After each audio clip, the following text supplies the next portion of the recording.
They mocked him in the coffee shop, at the bus stop, even outside City Hall, calling him a fraud, a fake veteran in a wheelchair. Daniel Reeves never argued, never raised his voice. He just kept that same faded bag by his side. But when the harassment reached its peak and the crowd demanded proof, he finally unzipped it. What spilled out silenced everyone, not just medals, but a story the government never told. Lives saved, a mission erased from the record. What was in that bag, and why had he carried it every single day for 10 years? Before we continue with this story, make sure to subscribe to the channel, as we have a special story that'll be released soon. The rain had been falling since before dawn, a slow, steady drizzle that turned the streets into mirrors and left the air heavy with the smell of wet pavement. Inside the small coffee shop on the corner, the windows were fogged from the warmth of the heaters and the steady rhythm of the espresso machine.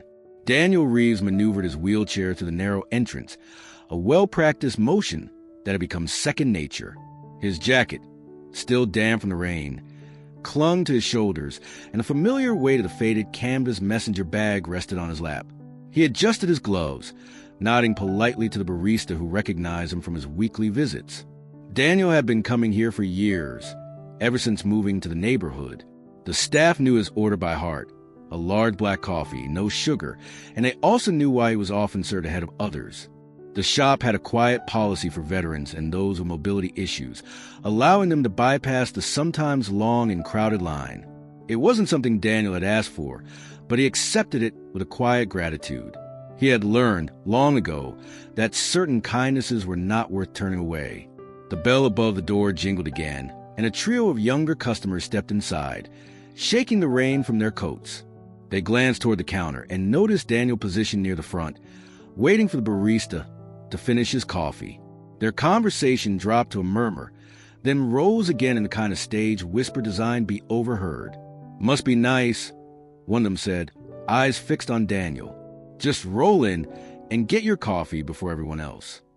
Another smirked. "Guess that's one way to skip the line." Daniel kept his gaze forward, watching the barista measure grounds into filter. He had heard worse in his life, far worse, and he had no intention of feeding a fire that would burn itself out faster if starved of oxygen.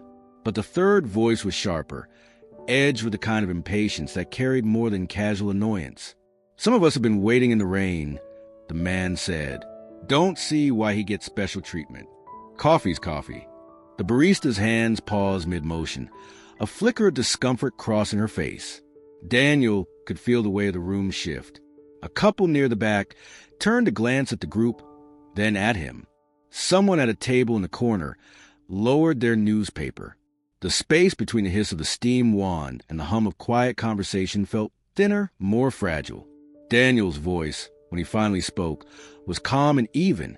"It's store policy," he said, not turning his head. "You can ask them about it if you'd like." One of them chuckled under his breath. "Store policy. Right." The tone suggested disbelief, the kind that assumed every courtesy was manipulation, every exception a cheat.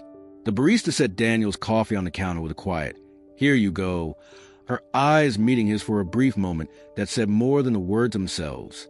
He thanked her, slipped a couple folded bills into the tip jar, and adjusted the strap of his bag. The rain outside had not let up, and he could already imagine the slick surface of the sidewalk beneath his wheels. As he turned toward the door, one of the men muttered, "Betty's not even really," and stopped short, perhaps realizing the line he was about to cross. Daniel kept moving, the sound of the door chime cutting through the tension like a punctuation mark. The cool, damp air met him with a shiver as he rolled out onto the sidewalk, the chatter from inside fading into the muffled hum of rain. He didn't look back. He never did. Some battles were worth fighting. Others were best left alone. The messenger bag on his lap was steady, the clasp secure, the contents undisturbed. Whatever they thought they knew, whatever they assumed, it didn't change the truth of the miles he had traveled to get here, both the ones measured in distance and the ones measured in years. The street stretched ahead, wet and glistening, and Daniel moved forward into the rain without another word. The door closed behind him with a soft thud, the bell's last chime lingering just long enough to blend into the hiss of rain on the pavement. Daniel's hands rested loosely on the push rims of his wheelchair, the paper cup warming his palm through the thin cardboard sleeve. The air outside felt cooler, almost sharp compared to the heat of the coffee shop, carrying the smell of rain-soaked asphalt and the faint tang of exhaust from a passing bus. His messenger bag, a faded olive canvas worn smooth at the edges, sat steady across his lap. It had molded to shape over years, its weight familiar, almost like a part of him. He didn't rush. He rarely did anymore. Each push forward was deliberate, measured, not from weakness, but from the quiet discipline he learned over decades of moving in spaces that weren't built for him. The coffee steamed in the chill air, a small comfort against the drizzle that speckled his sleeves. Behind him, muffled through the glass and rain, voices still rose and fell. The sound changed when the door opened again. The same 3 men stepped out, their laughter sharper now, punctuated with glances in his direction. They walked faster than he rolled, and it didn't take long for their footsteps to close the distance. "Hey!" one called, his tone light, but carrying an edge Daniel knew too well, the kind men to bait without committing. "You always get the VIP treatment like that." Daniel didn't answer. His eyes stayed on the slick sidewalk ahead, watching for the glimmer of puddles where the concrete dipped. He adjusted the bag slightly, not out of fear but habit, making sure the strap lay flat across his lap. Another voice joined in, this one closer, the breath of it just behind his shoulder. "Bet it's nice, huh? Roll in, roll out," skipped the line. No questions asked. Daniel made the next push a little stronger, enough to carry him toward the corner. His coffee sloshed against the lid, the scent of roasted beans mixing with the damp air. He turned without glancing back, the sound of their sneakers scuffing wet pavement tracking him. One of them laughed, a short, sharp sound. "Come on, man, we're just talking. You too good to answer?" The rain picked up, beating on the metal spokes of his wheels, dripping from the brim of his cap. Traffic hissed past on the cross street, headlights smeared into pale streaks by the rain. He could hear them still, voices following in uneven bursts, but he kept his focus ahead. Years ago, he had learned that silence could cut deeper than words, that not every provocation needed to be met with a counter. They didn't take the hint. "Bet you don't even..." The sentence cut off, replaced by a muttered curse as one of them nearly slipped on a wet patch near the curb. The splash of a car passing through a puddle filled the gap.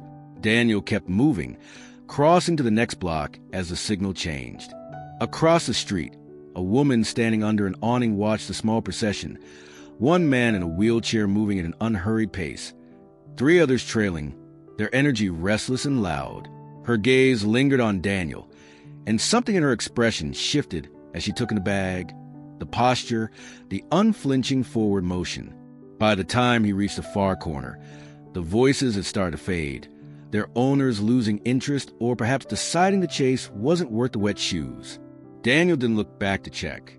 The coffee in his hand was still warm, and the day was his to finish. The rain softened again, falling in a mist that blurred the outlines of the storefronts. The hum of the city settled back into place. Tires on wet pavement, the soft buzz of a neon sign, the faint music leaking from a bar 2 doors down. Daniel adjusted the strap of his bag once more, the motion as natural as breathing, and continued on, leaving only the faint impression of wheel tracks in the rain-slick sidewalk behind him. In the weeks that followed, the coffee shop incident seemed to take on a life of its own, weaving its way into the conversations that passed between neighbors at the bakery, parents waiting outside the school, and regulars perched at the counter of the diner on Main Street. It was the kind of town where stories didn't travel in straight lines but seeped outward in fragments, gathering embellishments along the way. By the time a tale reached the far end of Maple Avenue, it might bear little resemblance to truth, yet still carry enough conviction to be believed. For some, Daniel Reeves was a figure of quiet admiration. They had seen him in all weather, wheeling himself down uneven sidewalks with a steady pace, never asking for help unless it was truly needed. They knew he had served. His photograph hung in the Veterans Display at City Hall, his younger self standing beside a Humvee in a desert landscape, the sandstorm haze turning the sky a pale, unnatural yellow. They had heard him speak briefly at last year's Memorial Day ceremony, a few carefully chosen words about service and sacrifice that left the crowd still and thoughtful. To those people, he was simply living his life with dignity, a man who had already given more than his share and asked for little in return. But others saw something different. They noticed that Daniel's upper body was strong, his hands quick and sure would maneuver his chair, and wondered aloud how injured he could really be. The sight of him lifting a heavy box into his workshop only fueled their speculation. More than one person suggested, in a kind of half-whisper meant to sound reluctant, that maybe his injuries weren't as bad as they seemed, that perhaps he was working the system. These whispers carried in quiet corners, over mugs of coffee at the hardware store's back office, or in the lull between customers at the laundromat. No one ever asked Daniel directly, but the uncertainty took root in the way people glanced at him. Some with warmth, some with a guarded caution, reserved for someone you're not sure you can trust. The split wasn't neat, and it wasn't entirely predictable. There were people who had never spoken to Daniel who defended him fiercely, and others who had once called him a friend but now kept their distance. The dividing line seemed to run through years-old grievances, family loyalties, and the simple human tendency to fill in the blanks with whatever fit a personal narrative. In a small town, everyone thought they knew each other's stories. The messenger bag played its part in the growing tension. It was always there, across his lap or slung at his side, the canvas warm but sturdy, the buckles polished smooth from years of handling. Nobody knew exactly what he kept in it, and the mystery alone was enough to feed speculation. A few imagined it was full of medical supplies. Others insisted it held paperwork he didn't want anyone to see. One particularly elaborate version claimed it contained something from his service overseas, evidence of a mission he wasn't supposed to talk about. No one could say where that idea started, but once it was out there, it became another piece of the puzzle people thought they were solving. Daniel seemed aware of the talk, but gave no sign of caring. He kept to his routine, mornings at the workshop, afternoons running errands or taking a long route to the park, evenings returning home with a bag of groceries balanced carefully against his knees. He spoke when spoken to, offered help when someone was struggling with a door or a heavy parcel, and otherwise kept his thoughts to himself. That reserve only deepened the divide. To those who liked him, it was proof of his humility. To those who doubted him, it was evidence he had something to hide. The town's rhythm carried on. The high school football games, the church bake sales, the annual harvest fair. But Daniel had become a point of quiet contention, a name that could turn a friendly conversation sharp without warning. For every nod of respect he received on the street, there was a sideways glance that carried its own kind of judgment. And in the way of small towns, those unspoken opinions mattered. They shaped how people saw you, how they treated you, and sometimes how willing they were to stand up for you when it counted. In the background of it all, the rain that marked the day at the coffee shop returned in fits and starts, washing the sidewalks clean only to have them muddied again by the passing days. Daniel moved through it the same way he always did, steady, unhurried, the bag in place, his expression giving nothing away. Whether people admired him or doubted him, the truth remained as alone, tucked somewhere behind the quiet he carried like armor. Maya Chun had been in town for less than 3 weeks when she first noticed a man in the wheelchair. She was still learning the slow pulse of the place, how the traffic thinned after 8 in the morning, how the shop owners leaned in their doorways to chat with passers-by, how conversations could stretch across the street without anyone feeling rushed. She had come from a city where silence between strangers was a rule, and here, silence seemed to mean something different, either comfort or deliberate avoidance. It was raining that day, the kind of steady drizzle that smeared the colors of shop signs and left the air smelling faintly of wet earth. She had stopped into the corner coffee shop to escape the weather, camera slung over her shoulder, notebook tucked in her satchel. That was when she saw him, a man in a worn canvas jacket, moving toward the counter in a wheelchair, a canvas messenger bag balanced across his lap. His face was weathered but calm, the kind of face that didn't flinch under other people's stares. At first, she thought nothing of it, but the sharp tone from a table near the window drew her attention. A group of 3 men were watching him, their conversation loud enough for anyone nearby to catch. She couldn't make out every word, but the pointed glances and half-smiles told her enough. When he didn't respond, their voices rose slightly, almost daring him to look their way. He didn't. He accepted a coffee from a barista, thanked her quietly, and rolled out into the rain without so much as a backward glance. Maya found herself following with her eyes through the window, watching the way he moved, steady, unhurried, as if their words hadn't touched him. But when the same men left moments later, their laughter spilling into the street, she saw them angle toward him. It wasn't an outright confrontation, more of a lingering presence, a shadow following his path. She watched until they drifted away in the opposite direction, and he disappeared around the corner. Later that afternoon, she asked the barista about him while paying for another cup of coffee. The young woman's eyes flickered briefly before she answered. "That's Daniel Reeves," she said. "He comes in a few times a week. Quiet guy, served in the military, keeps to himself." There was a pause, the kind that suggested there was more to say, but maybe not to a stranger. When Maya pressed gently, the barista only added, "Some people here don't think too kindly of him. Don't know why." Over the next few days, Maya began hearing Daniel's name in passing. At the diner, an older man spoke him with respect, saying he'd seen the photograph of Daniel in uniform at City Hall's Veterans Display. At the post office, she overheard a woman mutter that he's not as bad off as he makes people think. A shopkeeper told her Daniel ran a small repair workshop and had been in town for years, while another insisted he'd moved here only recently, after something went wrong in another place. The contradictions caught her attention. People spoke with certainty, yet their details didn't match. Some described him as a war hero who had quietly returned to civilian life. Others implied he was living off benefits he didn't deserve. One man claimed Daniel had been injured in a roadside blast overseas. Another swore he'd heard it was from a training accident stateside. Each account carried the weight of belief, but the stories fit together like pieces from different puzzles. Maya started jotting notes in the back pages of a reporter's notebook. She wasn't here on assignment, not yet, but the habit was hard to shake. Her work had always revolved around finding the thread that connected conflicting accounts, pulling until the truth emerged. In a place this small, she suspected that the way people talk about Daniel might say as much about the town as it did about him. One evening, she saw him again, heading up a narrow side street toward a building with a faded sign that read Reeves Repairs. The windows glowed faintly in the early dusk.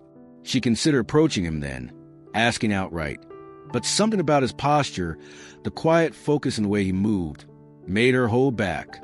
She would need to choose her moment carefully. In her experience, people like Daniel didn't open up because you asked the right questions. They did it because you'd proven you wouldn't waste the answers. From her upstairs apartment above the bookstore, she could see the rhythm of the street at night, the way most people passed each other with a wave or a few words, and how Daniel passed through like a figure both known and apart. The messenger bag never left his lap. Even from a distance, she could tell it was more than just a convenient carry-all. There was weight in it, not just physical, but in the way he kept it close. Maya didn't yet know what was in the bag, or why a man could be both respected and resented in equal measure. But she had covered enough stories to recognize when a quiet figure in the corner was holding on to something worth hearing. And she was beginning to think that, in Daniel Reeves's case, whatever he was holding on to might explain everything.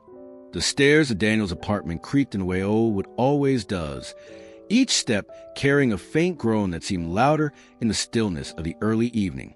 The narrow flight climbed from the back of the repair shop, a space that smelled faintly of oil, old wood, and a metallic tang of tools recently used. Daniel moved up them at his own pace, balancing his weight and wheels on the motorized stair lift he'd installed himself. The hum of its motor was steady, and when it stopped at the top, he rolled forward into the small landing that opened into his home. The apartment was modest, just 3 rooms, a combined living and kitchen area, a small bedroom, and a bathroom tucked into the far corner, but everything was arranged with quiet precision. The walls bore the marks of the building's age, hairline cracks tracing through faded paint, but there was a certain warmth to the space. Sunlight, when it came to the windows in the mornings, landed on the kind of furniture that looked as though it had been repaired more than once, each piece holding its own history in worn edges and polished surfaces. The living area was dominated by a battered oak desk positioned beneath the largest window.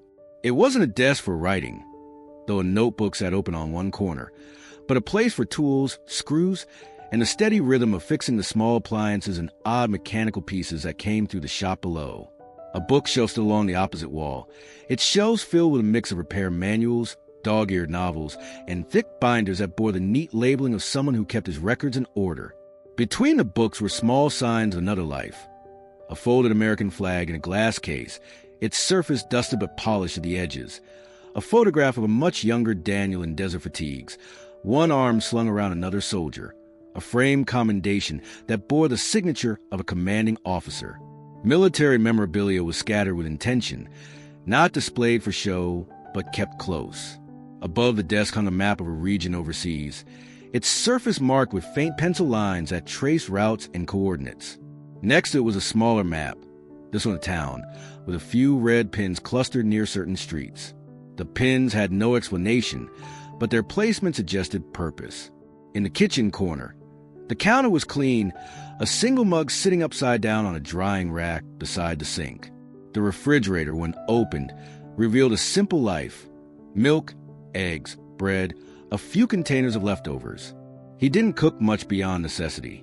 Meals were often quick, eaten standing by the counter or seated in the chair by the window, the one spot where he could look out over the street below and see who came and went from the shop's entrance. The bedroom was small, barely enough for bed, a nightstand and a narrow dresser. A digital alarm clock blinked softly in the dark, and on the nightstand sat a small reading lamp and another photograph. This one a group shot his unit, their faces sunburned, their smiles uneven but real. Beneath all of it, quite literally under his life above, was the shop.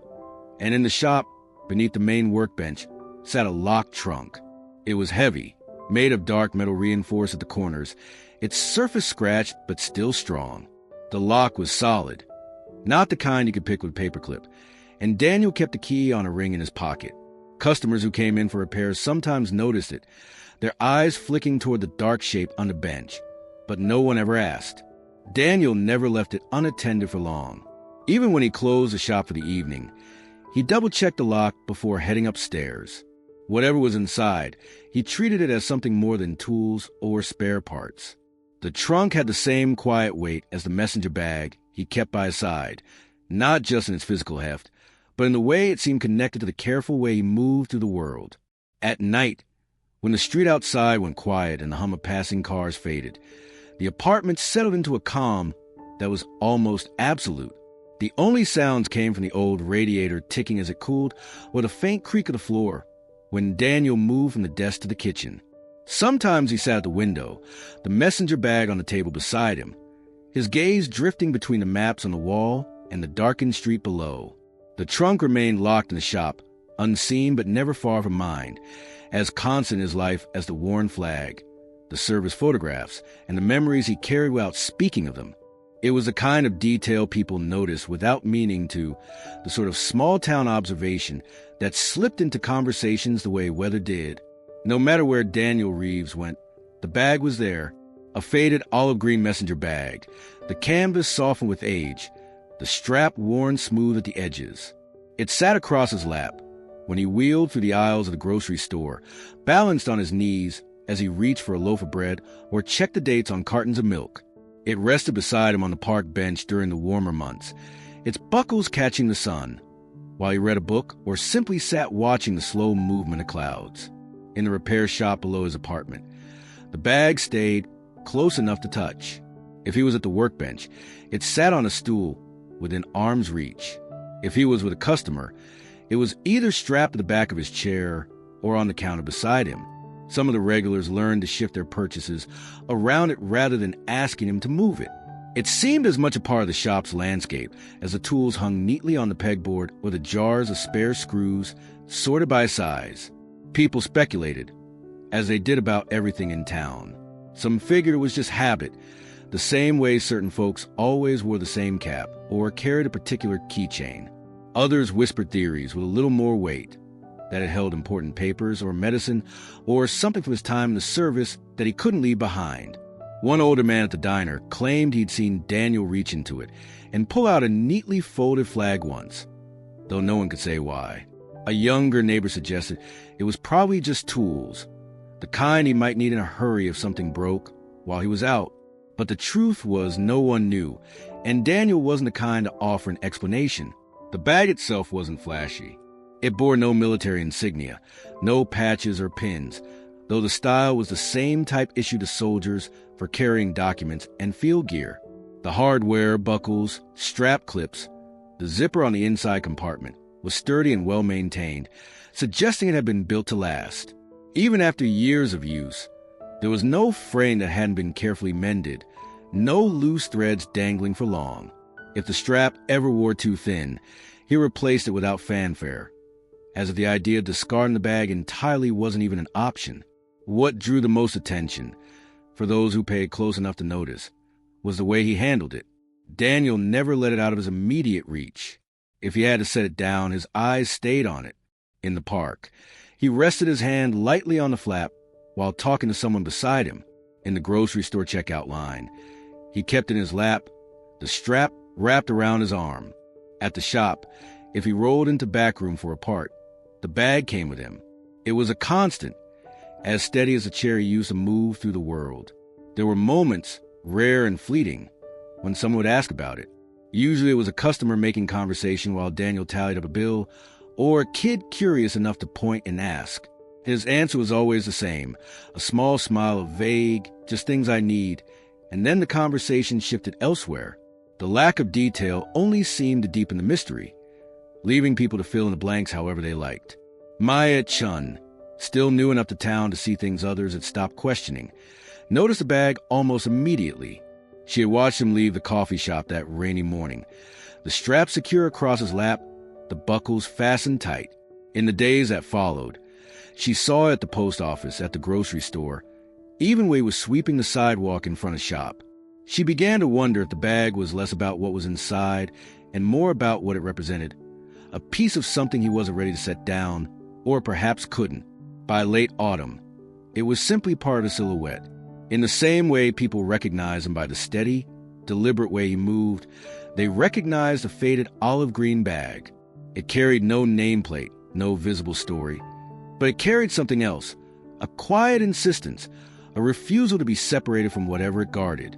And in a place where the smallest habits could grow into whispered legends, that refusal was enough to keep the questions alive. The rain had eased to a mist that morning, leaving the pavement dark and slick, the air carrying the metallic tang of wet asphalt. Daniel sat at the bus stop on Main, his chair angled slightly toward the street, so he could see the oncoming traffic. The faded canvas bag rested on his lap, the strap snug against his side. He held a paperback in one hand, his thumb marking his place, while the other rested casually on the push rim. The town moved at its usual slow rhythm. A shopkeeper sweeping the sidewalk in front of her store, a pair of teenagers passing on bicycles, the hum of a delivery truck idling 2 blocks away. The sound of approaching voices broke the stillness. He didn't need to look up to recognize them. The tone was the same as it had been at the coffee shop weeks before, an easy, performative kind of loudness meant to draw attention. The 3 men came into view as they rounded the corner, their jackets unzipped, coffee cups in hand. They spotted him almost immediately. "Well, look who's here," the one in the gray hoodie said, his voice carrying just enough mock cheer to make the words barbed. "Still front of the line everywhere you go." Daniel kept his eyes on the page, his expression unreadable. He had learned long ago that direct engagement was rarely worth the energy it cost. The man in the ball cap stepped closer, his shadow falling across Daniel's lap. "You know, some of us work for a living," he said. "Pay into the system so people like you can collect a check every month." The third one laughed, shaking his head. "Yeah, but only if they're really hurt, not just sitting around in a chair for sympathy." Daniel turned a page in his book. The wind shifted, carrying the smell of damp leaves from the gutter. His fingers brushed the edge of the bag on his lap, adjusting it slightly. He didn't look at them, but the movement seemed to irritate them further. "You can't even make eye contact, huh?" The man in the gray hoodie pressed. "What? Afraid someone's going to ask for proof?" A woman walking past slowed slightly, her gaze flicking from Daniel to the group. She hesitated as if she might intervene, but Daniel's calm seemed to dissuade her. She moved on, leaving the 4 of them in the quiet space between bus arrivals. The one in the ball cap took a sip of his coffee, then leaned in just enough to lower his voice while still making sure it could be heard. "You know, It's not that hard to get a doctor to sign the papers if you know the right people. I bet you've been playing that angle for years. Daniel closed his book, not sharply, but with the same deliberate precision he applied to everything. He placed it on his lap, atop the messenger bag, and looked up at them for the first time. His eyes were steady, unblinking. "You don't know me," he said, his voice quiet but carrying in the damp morning air. The gray hoodie shrugged. "Don't need to. We can see what's right in front of us." Daniel held his gaze a moment longer, then looked past them toward the street. The bus was still a block away, its headlights cutting a faint glow through the mist. He reached for the push rims and adjusted his position slightly closer to the curb. The laughter resumed, forced now, a little too loud. They began to drift away, as if the lack of reaction had robbed them of momentum. One of them muttered something under his breath. The words lost beneath the hiss of the bus's brakes as it pulled to the stop. Daniel boarded without another glance in their direction, the driver greeting him with a nod and lowering the ramp. The bag stayed in place, the strap still taut, the contents untouched. As the bus pulled away, he looked out the window at the street receding behind him. The voices were gone, but he knew this wouldn't be the last time they tried. In a town this small, some people thrived on repetition, circling the same target until they either got the reaction they wanted or found something new to occupy their attention. For now, he was content to let them circle. The bag on his lap was steady, and the bus carried him forward, away from their words and toward the work waiting for him. Whatever they thought they knew didn't matter. What mattered was that they didn't know the truth, and he intended to keep it that way, at least until he chose otherwise. The next time it happened, the air was warmer, spring pushing back against the last chill of winter. Daniel was at the curb outside the grocery store, waiting for the light to change so he could cross to the bus stop. The bag was on his lap as always, its faded canvas catching a bit of the afternoon sun. He'd just finished picking up a few essentials: coffee, bread, a small jar of peanut butter, and the scent of the fresh produce section still clung faintly to the paper bag hooked on the side of his chair. He heard them before he saw them. The same three from before, their voices threading through the hum of passing cars. They were laughing about something, the kind of laughter that sounded like a warm-up before finding a target. When they spotted him, the tone shifted, words sharpening, the rhythm slowing as they closed the distance. "Well, if it isn't the fastest coffee customer in town," one said. "Guess they didn't have an express lane for wheelchairs today." The others chuckled, falling into step on either side of him. Daniel kept his eyes on the crosswalk signal, the little red hand holding steady above the opposite curb. "You on your way to cash another check?" the man in the ball cap asked. "Or is it shopping day on the taxpayer's dime?" Daniel adjusted the strap of his bag, a small movement that gave him something to do with his hands. The sound of the traffic lights countdown began to tick faintly in the background, but before he could start across, another voice cut in. "That's enough." It came from behind the group, deep, steady, and carrying a weight that made all three turn. A tall man in a dark green jacket was striding toward them, his pace unhurried but direct.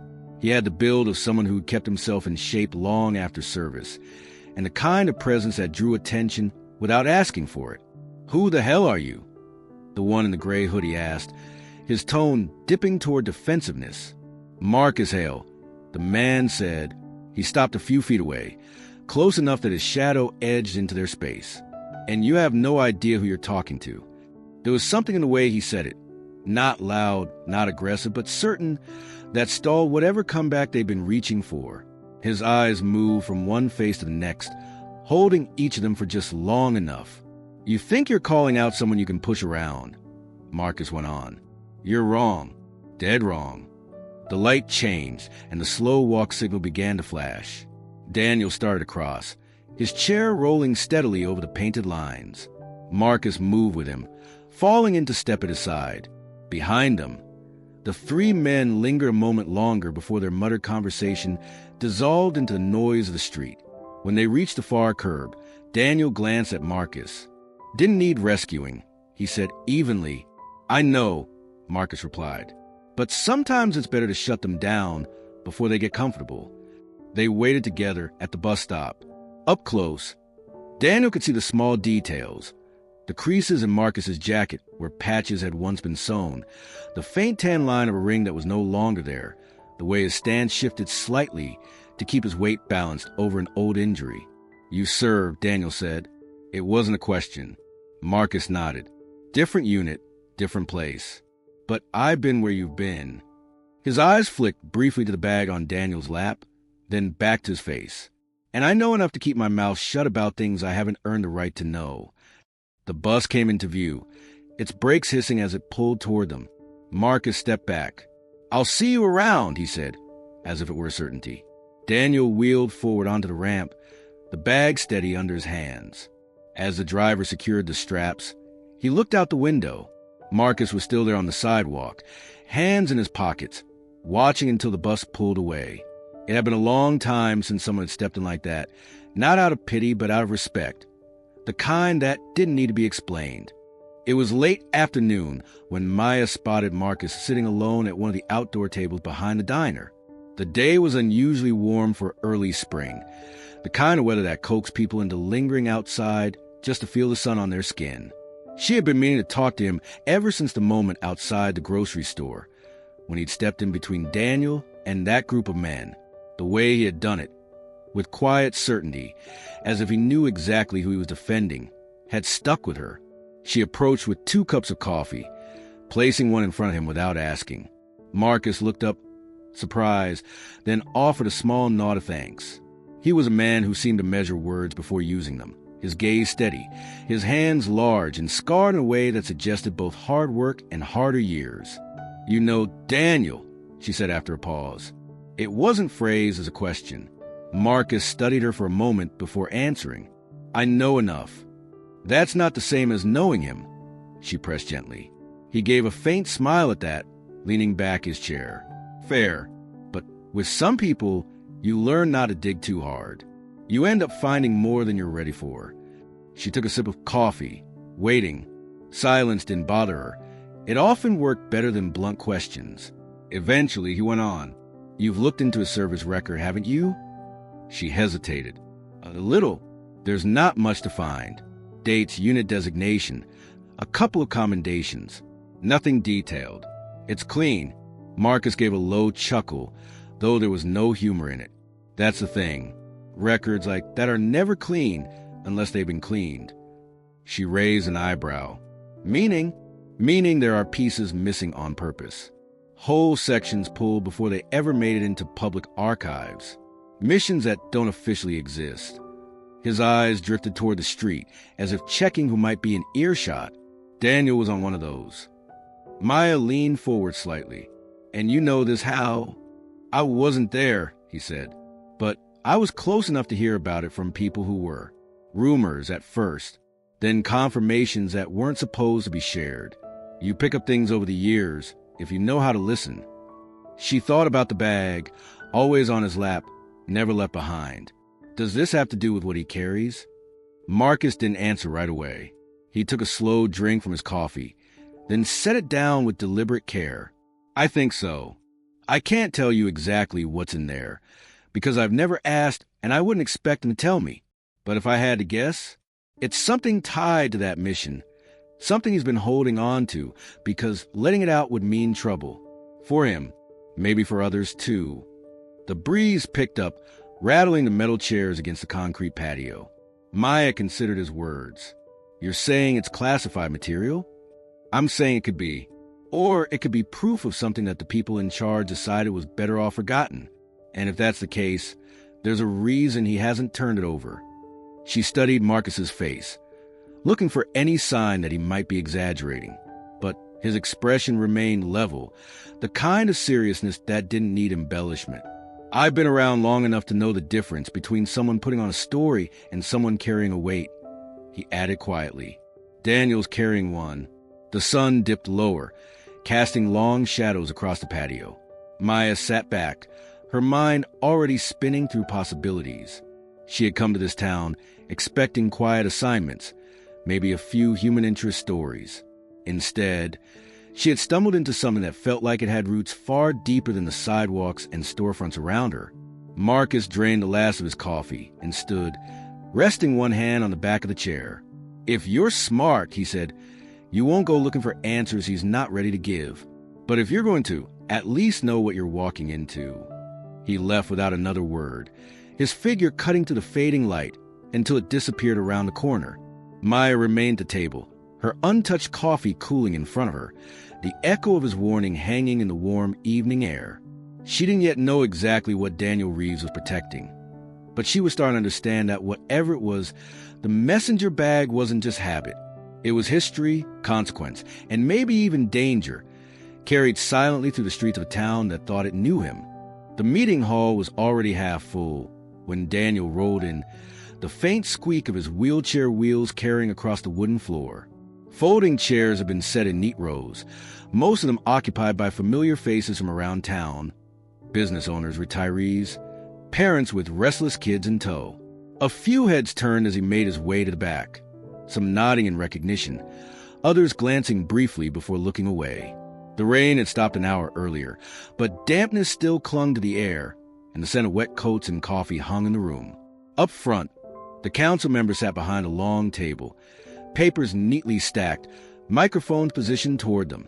The agenda printed on the wall's projection screen listed Item 6, Budget Reallocations, Community Infrastructure. Everyone knew what that meant. It was a polite way of saying cutbacks, and this time the focus had landed on accessibility projects, ramps for older buildings, curb cuts on sidewalks, maintenance of the elevator in the public library. Daniel settled into a spot near the door, the faded messenger bag resting across his lap, as always.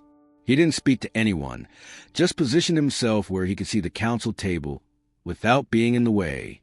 Maya was there too, seated 2 rows ahead, her notebook already open. She glanced back at him once, then returned her attention to the proceedings. Councilman Harris, a man with a thin frame and a voice that carried farther than it needed to, was already making his case. We all understand the importance of accessibility, he began, but the fact is we have limited funds and other areas are in greater need right now. We can't afford to keep allocating thousands of dollars for upgrades that benefit a very small portion of our population. A murmur ran through the crowd, part agreement, part disapproval. Daniel's hand stayed still on the bag's flap, but his jaw tightened almost imperceptibly. Councilwoman Torres countered, her tone calm but firm. That small portion includes veterans, seniors, parents with strollers, anyone with temporary injuries. Accessibility isn't a luxury. It's a baseline for inclusion. The discussion went back and forth, numbers and percentages tossed around like they were the whole story. Harris pointed to other towns that had scaled back similar programs without significant impact. Torres reminded the room that people often stopped showing up when they couldn't get in the door. From his seat, Daniel scanned the audience. A few of the same people who had mocked him at the coffee shop were there, sitting with arms crossed, nodding at Harris's points. He caught sight of Marcus, leaning against the side wall, watching in silence. The council opened the floor for public comment. One man stood to complain about taxes, another about potholes, a woman about a playground fence in disrepair. Daniel didn't move. He listened as accessibility came up again, framed by some as a costly burden, by others as a moral obligation. When a young woman in the second row spoke about her mother's struggle to get into the post office after hip surgery, Daniel noticed the way Harris avoided looking directly at her. The rest of the room seemed split, nodding in agreement or shifting impatiently.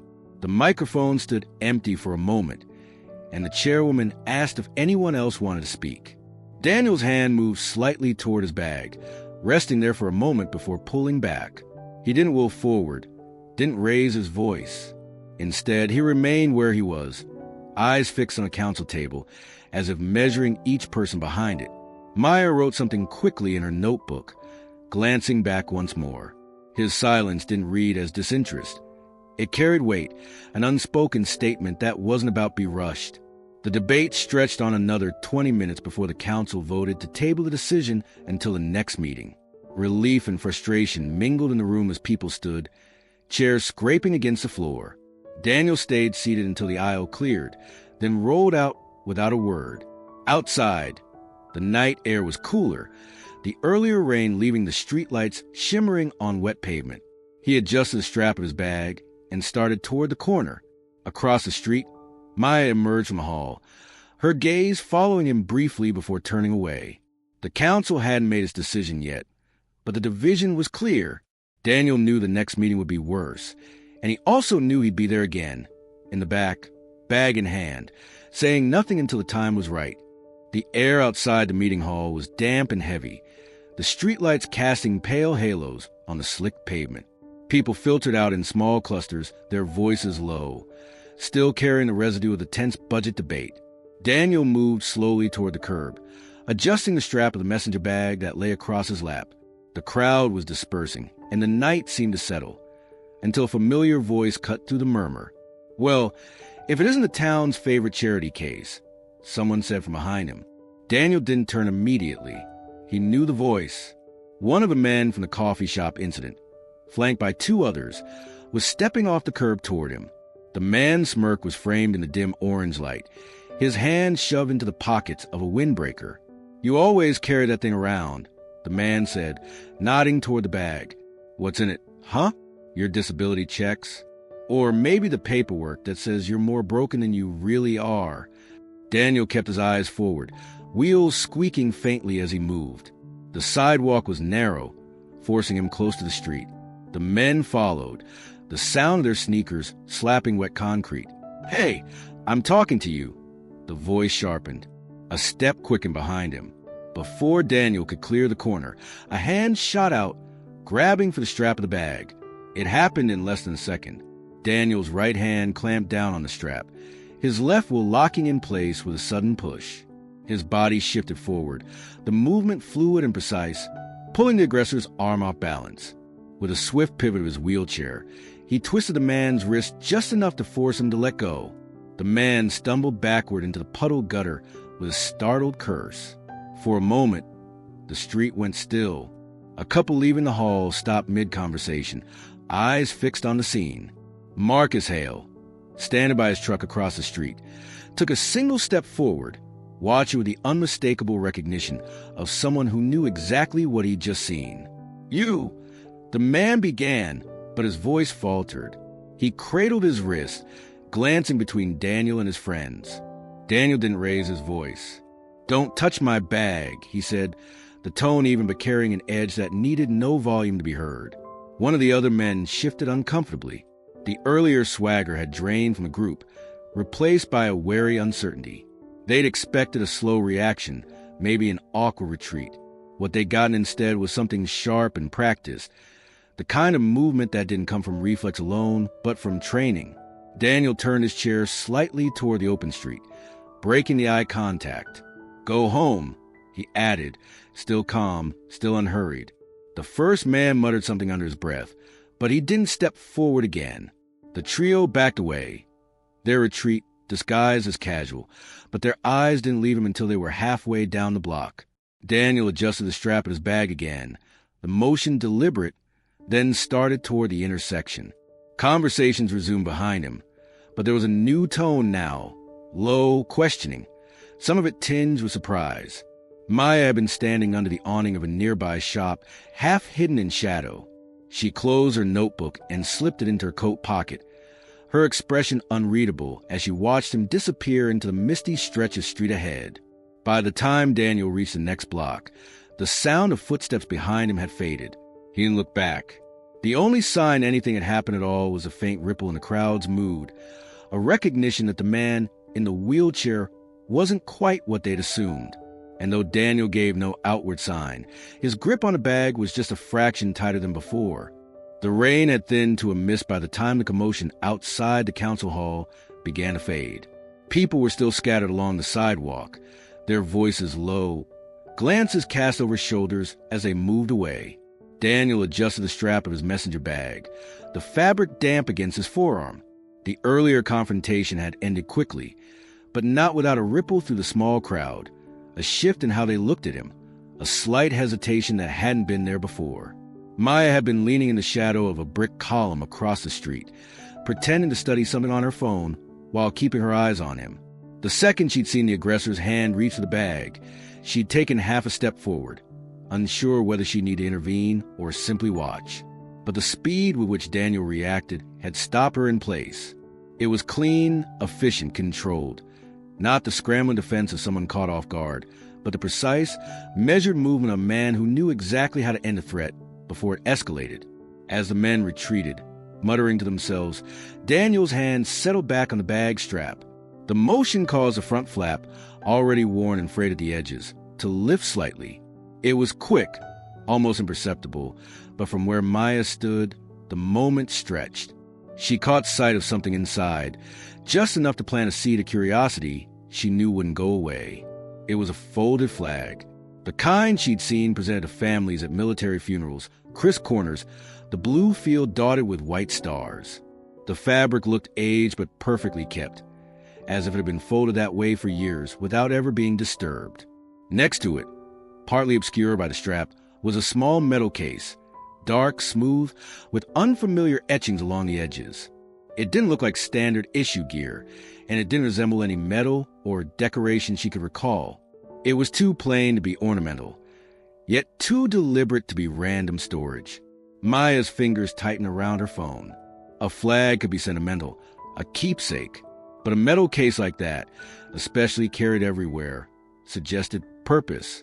It wasn't the kind of thing you hauled around daily unless it was valuable, dangerous, or both. Daniel adjusted his bag without realizing anyone had seen inside. The flap fell back into place, shadowing whatever was within. He rolled forward, merging into the thin stream of pedestrians heading toward the main road. The wheels of his chair cut a faint track on the wet pavement, and the muted sound of them over concrete seemed to blend with the fading murmur of conversations around them. She followed at a careful distance, her curiosity now sharpened into focus. People passed between them, but she kept his figure in sight, noting the way he never let the bag shift too far from his lap. Even when he reached the curb and paused to check for traffic, one hand remained anchored to it. In her mind, fragments of what she'd heard from locals began to rearrange themselves. The whispered claims that his record wasn't what he said. The hint from Marcus that certain details were classified. And now, this, two objects that didn't fit in the narrative the town had built for him. Things that spoke to a deeper history he wasn't letting anyone touch. At the next intersection, Daniel veered toward the side street leading to his repair shop. Maya slowed, letting the distance stretch, not want to give herself away. But the image of the flag and the case stayed fixed in her mind, clear against the backdrop of the rain-slicked sidewalk. By the time he disappeared beneath the awning of the shop's entrance, she knew she wasn't just chasing a story about a man in a wheelchair facing small-town prejudice. There was something else, something hidden in plain sight, carried in that faded canvas bag. And now, she was certain she needed to find out what it was. The county archive smelled faintly of paper and dust, the air cool enough to make Maya wish she brought a sweater. Rows of gray metal filing cabinets stretched in every direction, broken only by long tables under dim, humming lights. It was the kind of place where sound seemed to vanish into the walls, where the soft turn of a page could feel almost intrusive. She signed a visitor log with a quick flourish and slid into a corner workstation, pulling her laptop from its sleeve. The public terminal next to her displayed the archive search interface, a stripped-down database of military records, news clippings, and declassified documents.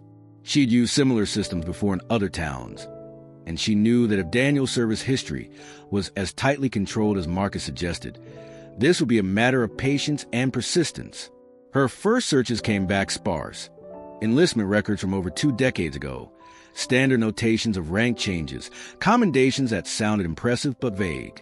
There were mentions of deployments in general terms, Middle East, Eastern Europe, but nothing specific enough to connect to an event or operation. It was the kind of file you got when someone higher up had decided the details should be invisible to anyone without clearance. She switched tactics, cross-referencing the dates of his recorded deployments with timelines of known military operations. That's when a pattern began to form. During one of his overseas assignments, there was a gap, an unexplained blank in the logs where a personnel list should have been. Around the same time, a handful of after-action reports had been marked declassified with redactions only a few months ago. Curiosity quickened her pulse. She dug deeper, requesting the thin paper folders from a clerk who disappeared into the back storage and returned with a small stack bound with a rubber band. The pages were stamped and re-stamped, some sentences thickly blacked out, but between the redactions she found traces of something unusual. The documents referred to Operation to Lone Reach, a name she didn't recognize. It was described as a joint effort between multiple allied nations, involving high-value asset retrieval in a region that wasn't publicly acknowledged as an active combat zone at the time. Daniel's name appeared only twice, once on a personnel manifest, and once in a commendation letter written in terse, almost bureaucratic language. The letter praised exceptional field initiative and decisive leadership under non-standard engagement protocols, followed by a line that was completely obscured by black ink. Whatever had been written there had been deemed too sensitive to release, even after all these years. Maya leaned back, scanning the words again. The operation's timeline matched the injury date locals mentioned when speculating about how Daniel ended up in a wheelchair, but the files made no reference to wounds, treatment, or evacuation. Instead, the last note on him was a transfer to special administrative duties shortly after the mission concluded. She checked the index for Operation to Lone Reach and found only a few other references, mostly to equipment recovery and secure transport classified materials. One brief notation caught her attention: asset secured in portable containment. The phrase lingered in her mind. Containment, portable. She couldn't help but think of the small metal case she'd glimpsed in Daniel's bag. It wasn't proof, not yet, but it was enough to suggest that the bag wasn't just habit or sentiment. It might be connected to something from that operation, something important enough for him to carry every single day for more than a decade. The clerk passed by, glancing at the pile of folders and then at her notepad filled with scribbles and arrows. "Most people don't get much out of those," he said with a wry smile. "Too many black bars." She smiled back, closing the top folder. "Sometimes," she replied, "what's missing says more than what's there." As she gathered her things, Maya felt the weight of the new question she carried. Whatever to Lone Reach had been, it had followed Daniel home. And if the flag and the metal case were part of it, then this wasn't just a story about a veteran's quiet life in a small town. It was about a piece of history that had never been told. The calendar hung on the narrow strip of wall between Daniel's kitchen counter and the door that led to the steep staircase down to the repair shop. It was the kind you got free from the hardware store each December. Thick paper, glossy images of farm landscapes, and a flimsy plastic hook that always threatened to tear. The current month showed a photograph of golden fields under a pale morning sky, but Daniel wasn't looking at the picture. His focus was on the grid of days below. He sat at the small table, coffee cooling in a chipped mug beside him, the morning light muted by the thin curtains. The air smelled faintly of oil from the shop downstairs. In front of him was a black felt-tip pen, its cap rolling lazily along the tabletop. He held it steady in his right hand, eyes locked on a square 2 weeks away from today. Without hesitation, he drew a single, deliberate circle around the number, pressing just enough of the ink to bleed slightly into the paper. Inside the square, in small block letters, were the words Cedar Pass. Nothing else. No reminder times, no notes about travel or people. Just a place name. He sat back in his chair, the pen still in his hand, and stared at the letters as though they were something only he could read properly. To anyone else, it would have seemed like nothing, a vague personal reminder for a trip or errand. But Daniel's gaze didn't carry the casual air of someone marking a dentist appointment. His expression had a stillness to it, the kind that came when the mind was busy with memory rather than the present. The date was coming up fast, and with it, the weight of 10 years. Cedar Pass wasn't on any tourist maps, not in the way people thought of destinations. It was a narrow, high-altitude stretch of land far from main roads, the kind of place where the wind never seemed to stop moving and the horizon felt closer than it should. 10 years ago, Daniel had been there, and 10 years ago, everything had changed. The rest of the apartment was quiet. His tools downstairs were waiting, the shop door still locked. He reached for his mug, took a slow sip, then set it down with the same precision he used for everything. The messenger bag lay on the counter beside him, its strap coiled neatly, the flap closed tight. His eyes flicked to it once before returning to the calendar. It was the 10th anniversary. He'd been marking it every year since, always in the same way. The first few years, he'd written the name in pencil, erasing it afterwards so no one could accidentally see it. Eventually, he stopped worrying about erasing. The people who came into his apartment didn't ask questions, and those who might have noticed rarely knew what to make of it. Cedar Pass wasn't the kind of thing you explained over small talk. Outside, the street was still wet from last night's rain, the faintest of tires on pavement drifting through the open window. Daniel placed the cap back on the pen, aligning it with the edge of the table. His fingers lingered there for a moment before he reached for the bag, checking that the strap was firm, that the flap was secure. The folded flag and the metal case inside never moved much, but he made sure they were settled anyway. He rose from the table, rolling toward the workbench by the window where a small, dented tin sat in the corner. He opened it, revealing a handful of coins, a worn key, and a photograph so faded the edges curled inward. He didn't touch the photo, only looked at it long enough for the faintest shadow of an expression to pass across his face. Then he closed the tin and returned to the table. The black circle around the date seemed darker now, sharper against the white of the paper. Daniel took a breath, steady and measured, before hanging the pen on the small ledge under the calendar. Cedar Pass. 10 years. 2 weeks to go. Whatever it meant to him, it was coming, and he intended to be ready. The rain had been steady all evening, a fine mist that clung to the streets and turned the glow of the lampposts into blurred halos. Daniel was in his apartment above the shop, the only light coming from the small desk lamp near the window. The rest of the room lay in shadow, the quiet broken only by the occasional drip from the eaves outside. He had been sorting through a tray of small brass fittings when a sound from below pulled his attention, the faint creak of the outer door opening. At this hour, it was unusual for anyone to stop by. The shop was locked, the sign turned to closed since late afternoon. He set the fittings aside and reached for the brake on his chair, rolling silently toward the window that overlooked the narrow street. A dark sedan was parked just beyond the reach of the lamplight. 2 men had stepped out, their silhouettes tall and deliberate against the wet pavement. They weren't dressed for weather, plain jackets, no umbrellas, moving with a kind of purpose that told him they hadn't come to browse for a repair job. He backed away from the window, keeping the lamp on to avoid the sudden telltale darkening that might alert them he'd noticed. The creak of the downstairs steps came next, measured and slow. Then came the knock. 3 firm raps on the door to his apartment. Not tentative, not rushed, just steady. "Mr. Reeves?" The voice was low, even with no hint of accent. "We'd like to ask you a few questions." Daniel stayed still, his hands resting on the armrest of his chair. "Shop's closed," he said, his tone flat. "We're not here about the shop."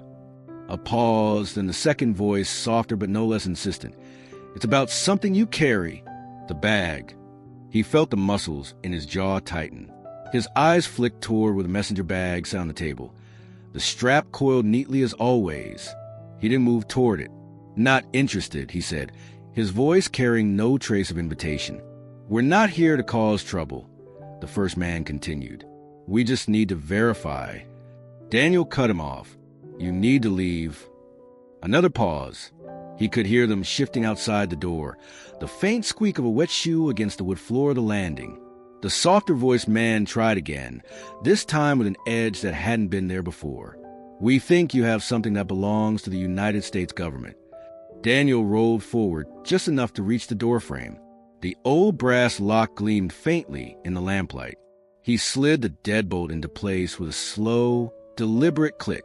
"If you thought that," he said evenly, "you'd have a warrant. You don't." Silence followed, heavy enough that he could hear the faint hum of the refrigerator across the room. Then footsteps retreated down the stairs, slow at first, then more brisk as they reached the street. From the window, he watched them get into the sedan. The driver's door closed first, the passenger lingering a moment before joining him. The car pulled away without headlights for the first half block, disappearing into the damp night. Daniel sat for a long time without moving. Finally, he rolled back to the table and pulled the bag onto his lap, his fingers pressing lightly against the canvas, as if confirming its contents by touch alone. Everything was as it should be.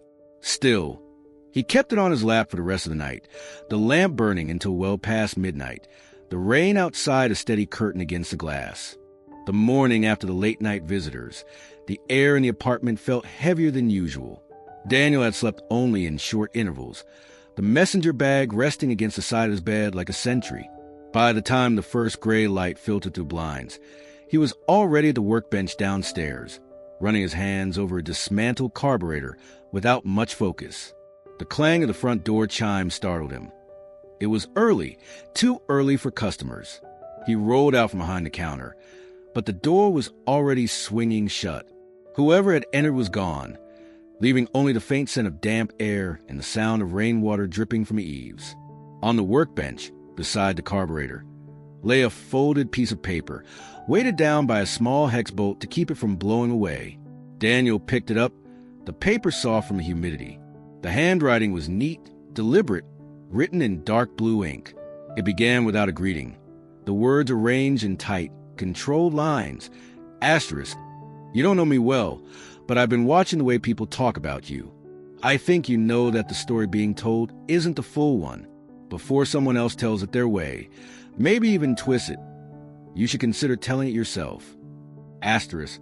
The signature at the bottom was clear. Maya Chun. He set the paper down, reading it twice more. The note didn't feel like the usual prying. No threats, no demand for details. There was almost a gentleness to it, though it still pressed on him. He could picture her face from the few times they crossed paths around town. Dark eyes that seemed to take in more than she said out loud. A voice steady but never loud. The rain outside had eased into a soft drizzle. He wheeled himself back toward the counter and pulled the bag from where it rested beneath. The canvas was cool against his fingers. He opened the flap slightly, just enough to see the edge of the folded flag, the latch of the metal case. The night's visit was still fresh in his mind, and now this. Someone urging him to speak when silence had been a shield for a decade.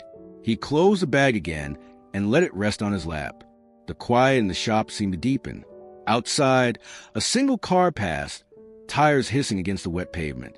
Daniel turned the note over in his hand. The back was blank, but it carried a faint indentation for where the pen had pressed hard into the paper, as if each word had been a decision. Upstairs, the calendar still bore the black circle around the date 2 weeks away. He glanced up the stairwell, thinking of it, then back at the note. Maya's words carried a weight that wasn't just curiosity. They were a warning, the kind of warning that made you wonder what moves others might be making while you stayed still. For a long moment, he didn't move at all. Then, carefully, he slid the note into the side pocket of the bag. He wasn't ready to answer, but he wasn't throwing away either. That alone felt like a shift, subtle but undeniable. The rain outside slowed further, the drops more sparse against the glass. Daniel locked the shop door again, turned off the open sign, and returned to the workbench. The bag stayed beside him, close enough that his elbow brushed against it every time he reached for a tool. The park was nearly empty that afternoon, the sky overcast but dry, the air holding that muted stillness that comes between rainstorms.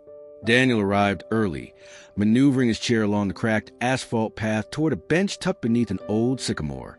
The ground around it was littered with last season's leaves, brittle and curled, catching on the wheels as he approached. He positioned himself beside the bench rather than on it, the worn canvas bag resting across his lap, as always. He didn't have to wait long.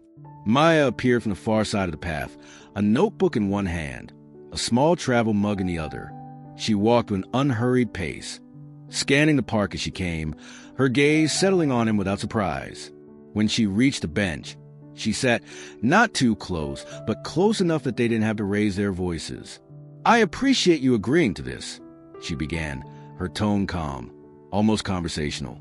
Daniel shrugged slightly, his eyes fixed on a patch of grass where a few sparrows hopped between stray seeds. "You left me a note," he said.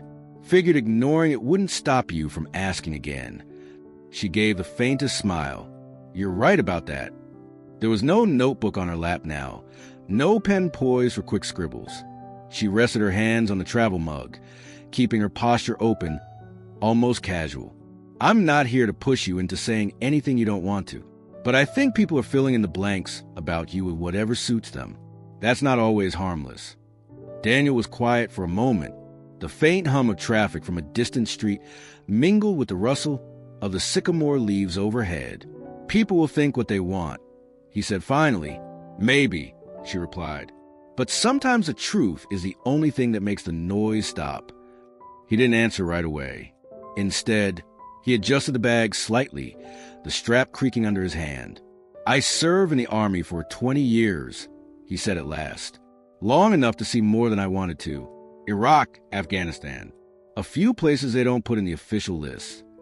Maya's eyes followed his movements, but she didn't look directly at the bag.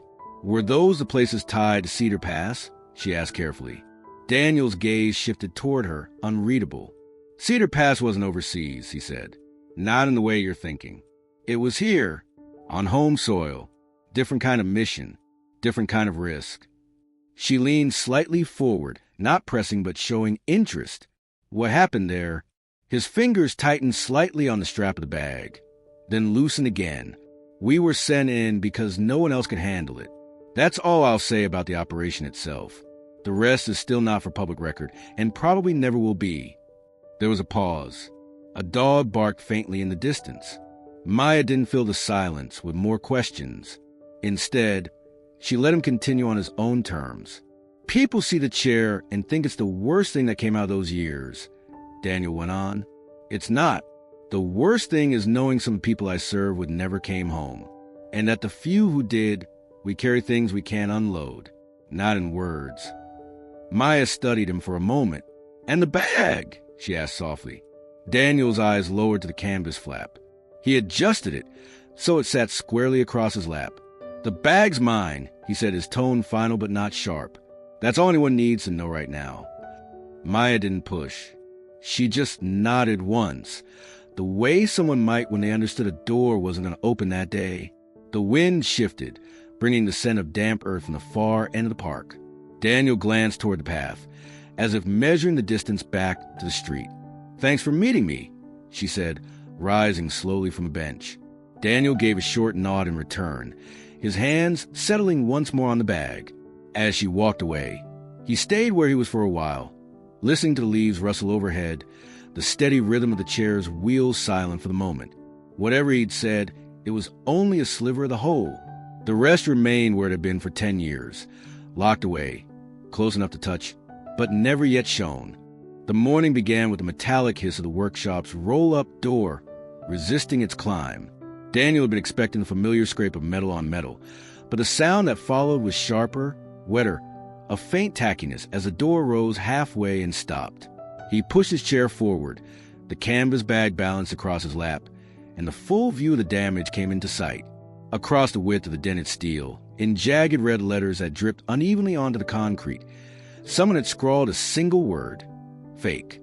The paint was fresh, the chemical sting sharp enough to catch in his throat. Each letter had been pressed hard, almost carved in the way the strokes dug into the ripples of the old metal. Daniel sat there for a long moment, saying nothing. His hands rested still on the wheels of his chair. He didn't need to guess who had done it.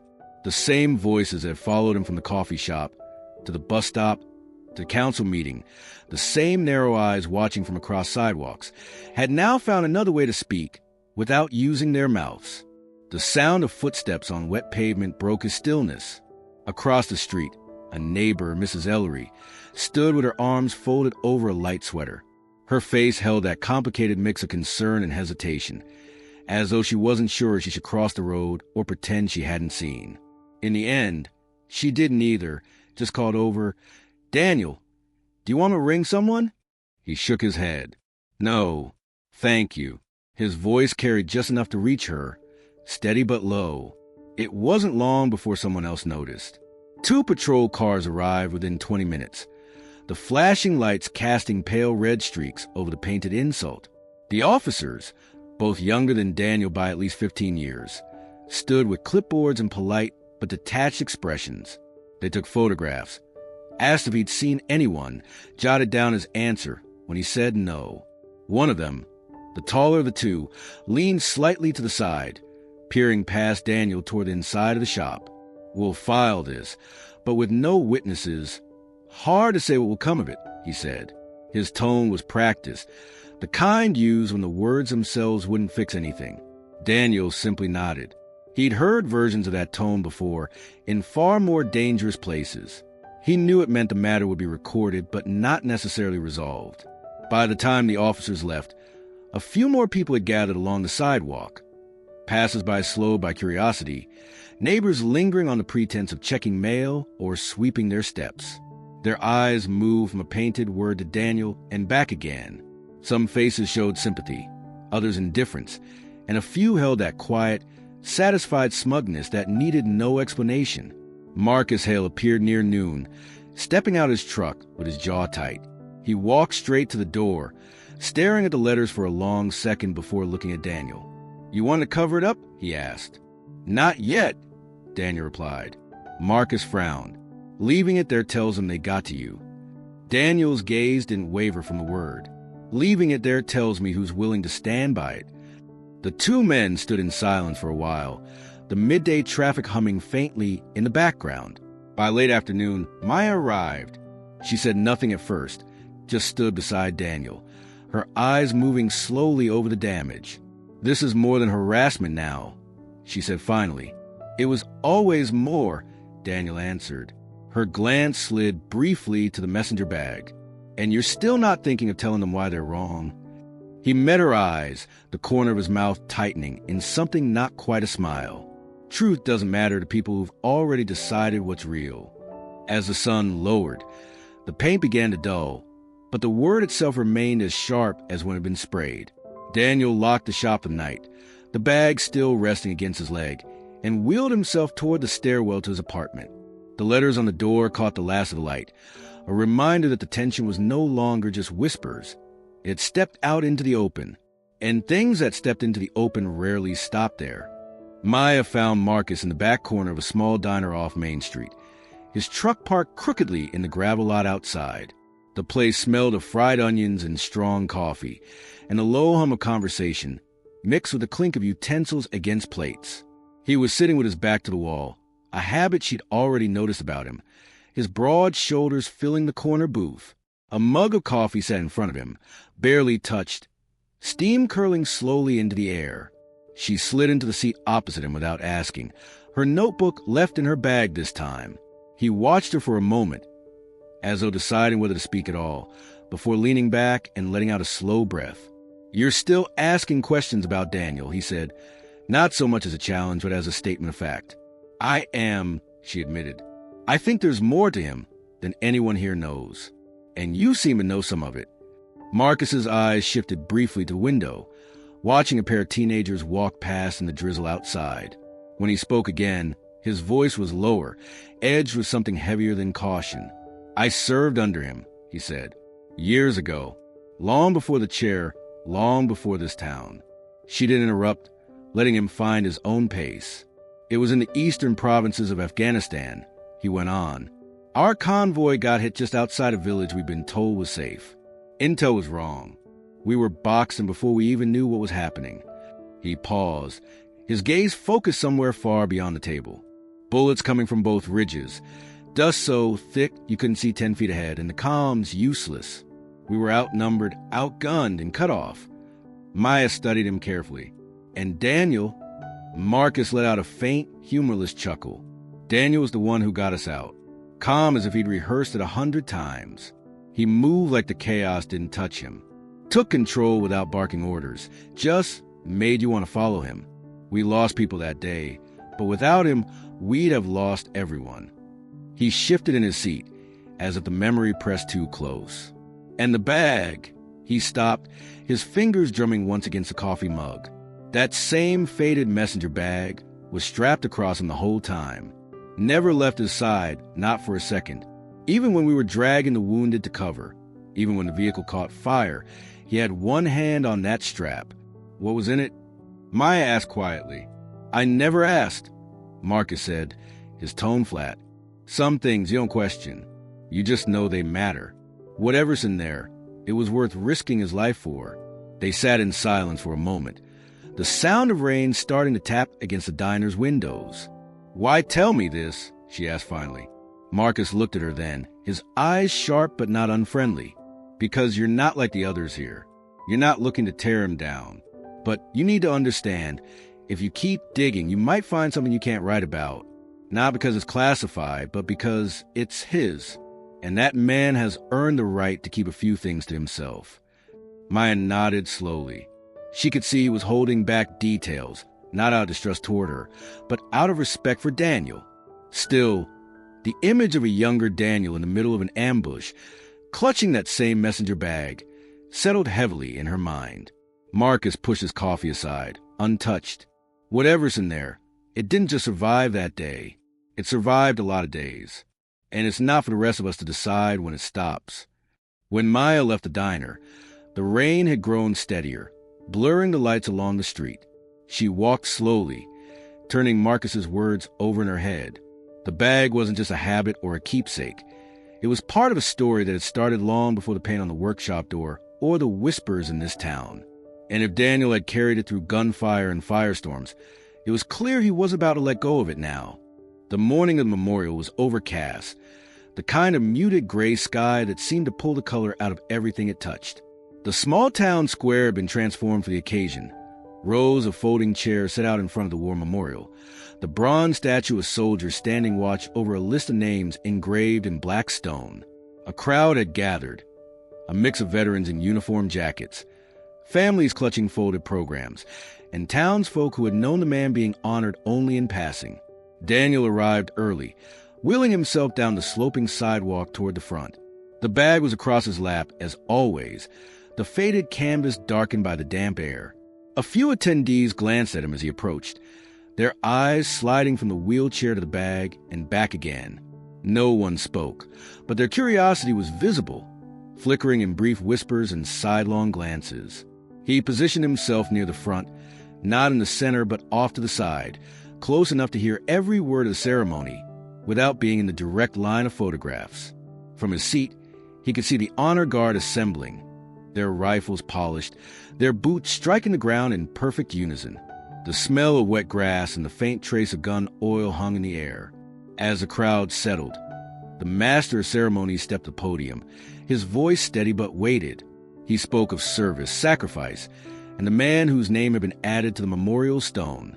Daniel kept his eyes forward, his hands resting on the bag in his lap. Every so often, his thumb would press against the worn leather strap, an unconscious movement, as if reassuring himself it was still there. A woman in the row behind leaned toward her companion and murmured something. The other's gaze followed the line of her eyes to Daniel. Their attention lingered not on him, but on the way his hands rested protectively over the bag. The speeches continued. Stories of shared patrols, quiet acts of kindness in far-off places, moments of bravery that had gone unreported outside of the unit. Daniel listened without moving, his expression unreadable. When the chaplain took the podium, reading a prayer over the crowd, he lowered his head slightly, his grip on the strap tightening. Then came the roll call, the reading of the names of those lost. Each one was followed by the sharp crack of the honor guard's rifles. The sound echoed off the buildings and into the open air, sharp enough to jolt more than a few attendees. Daniel didn't flinch. His fingers, however, flexed once against the fabric of the bag. When the flag was folded, crisp, tight corners passed from one glove set of hands to another, Daniel's gaze fixed on it. His own bag held one folded in the same manner, hidden from the world, carried with him through streets and meetings and bus stops. It was a connection not just to his own service, but to people whose faces would never again be seen outside of photographs. As the ceremony closed, people rose slowly, exchanging handshakes and hushed words. Some approached Daniel with brief nods, the kind exchanged between those who recognized service without needing to speak of it. Others kept their distance, though their eyes lingered. Marcus found him near the edge of the crowd. "You holding up?" he asked quietly. Daniel gave a short nod. He deserved better than a stone in a speech, he said. They stayed there a moment longer, watching as the honor guard carried their rifles away, the last of the guests dispersing. The sky remained heavy, the air thick with the scent of rain that had yet to fall. As Daniel wheeled himself toward the street, he noticed one of the same young men who had harassed him before, standing across the road, watching. The man's eyes moved to the bag, and his expression hardened. Daniel didn't slow, didn't acknowledge him. The bag stayed on his lap, strap wrapped around his forearm, as if even the motion of leaving required it to be anchored to him.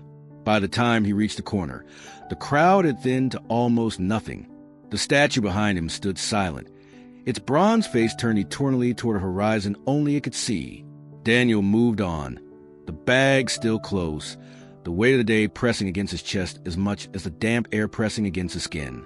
The envelope arrived in the mid-morning mail, slipped through the slot in his workshop door along with the usual stack of utility bills, flyers, and local advertisements.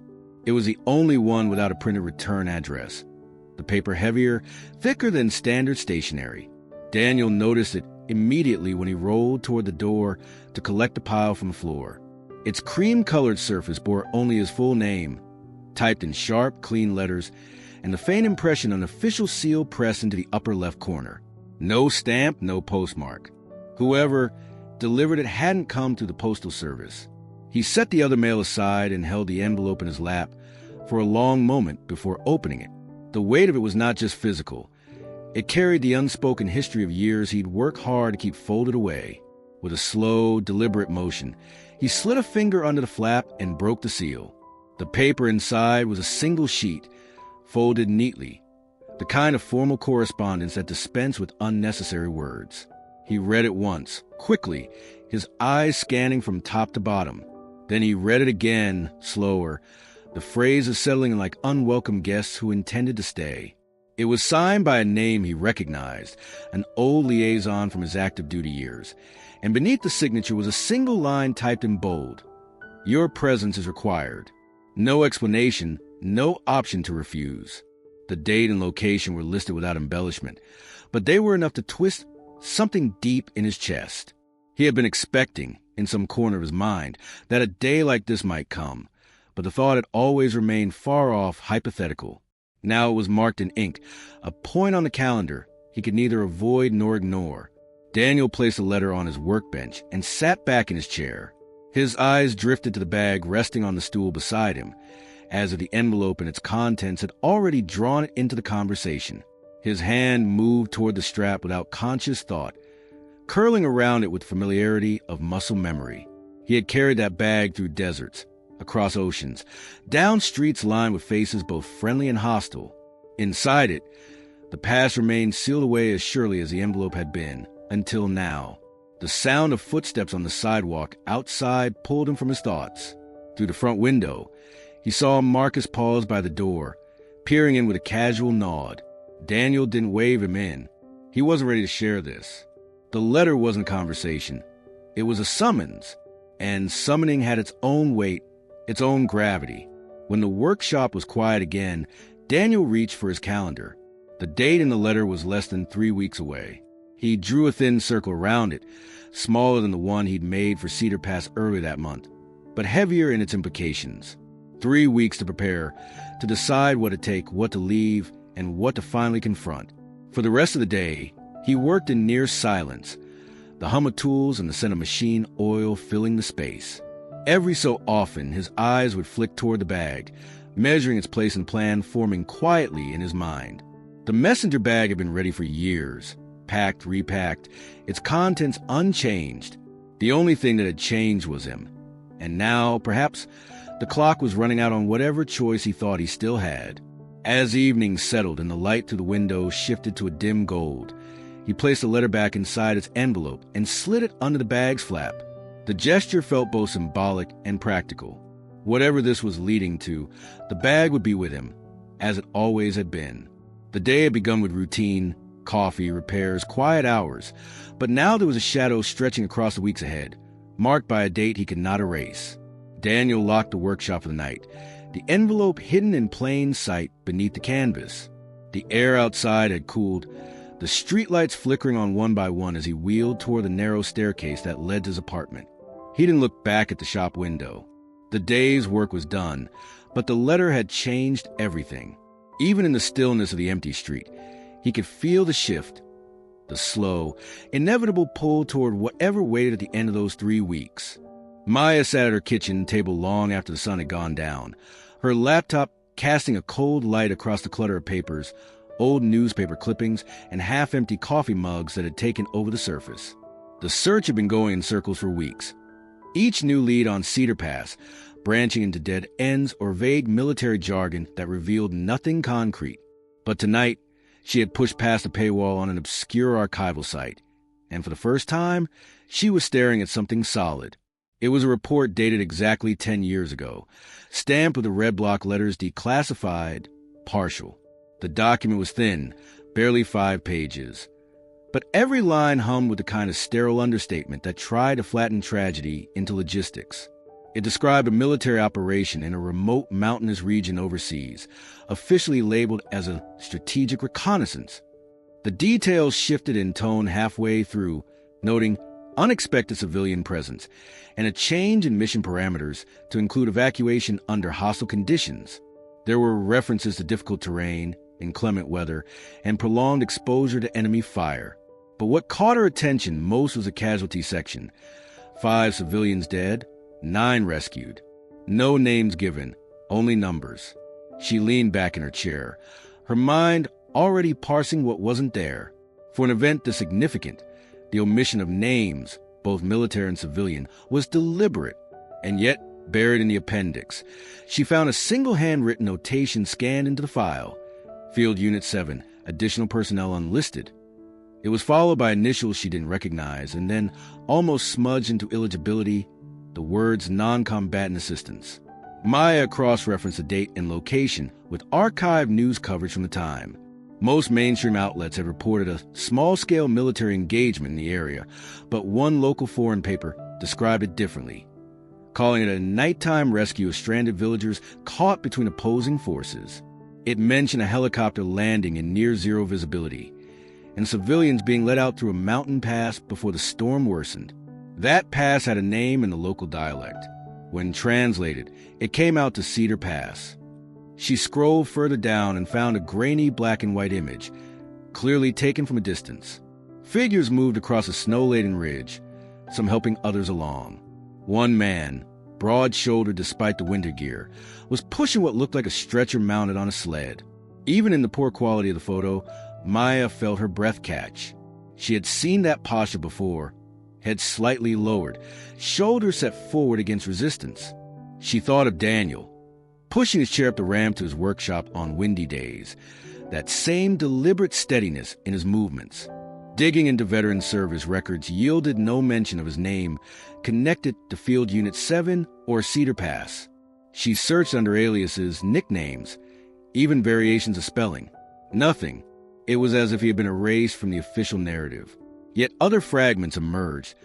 A commendation awarded to an unlisted civilian contributor for courage under fire, filed under generic code. The commendation had no recipient name, but it was signed by the same liaison whose signature she had seen on the letter Daniel received. Maya's thoughts kept circling back to the bag. If Daniel had been there, if he had carried something out of Cedar Pass, it might explain the guarded way he kept it close, the way his grip tightened whenever anyone's attention lingered on it. But it also suggested something else, that whatever had been left out of the public record wasn't just about heroics.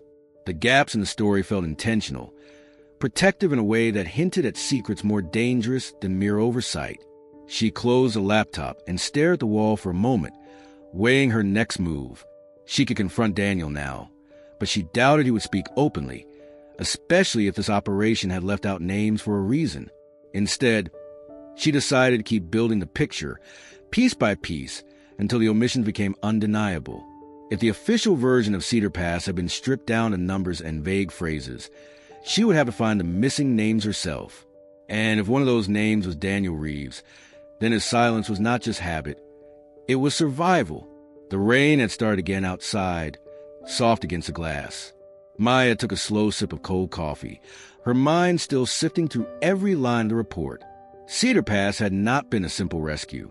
Something about it had been worth burying under layers of classification. And if Daniel's name wasn't on the record, it was because someone had made sure it wouldn't be. The Saturday market was in full swing. The narrow main street lined with stalls selling fresh produce, jars of honey, secondhand books, and steaming paper cups of cider. The air was damp from an earlier drizzle, the clouds still low enough to mute the colors of the morning. Daniel moved slowly along the uneven pavement, his hands guiding the rims of his wheelchair with practiced ease. The messenger bag sat across his lap, the strap wrapped twice around his forearm in that familiar, almost unconscious loop. He had come for apples and coffee beans, nothing more. He didn't see them at first. The same group from the coffee shop, 2 men and a woman, clustered near the corner bakery.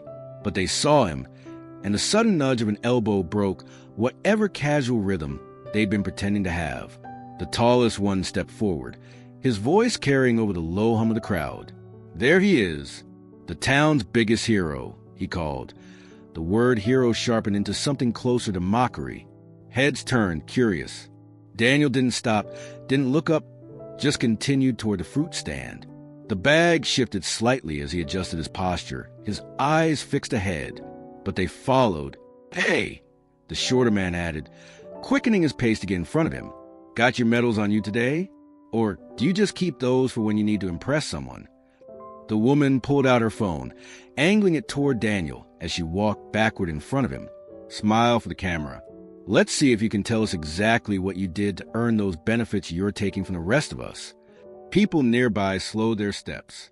Some stepped aside, making a wider path, but most stayed close enough to hear.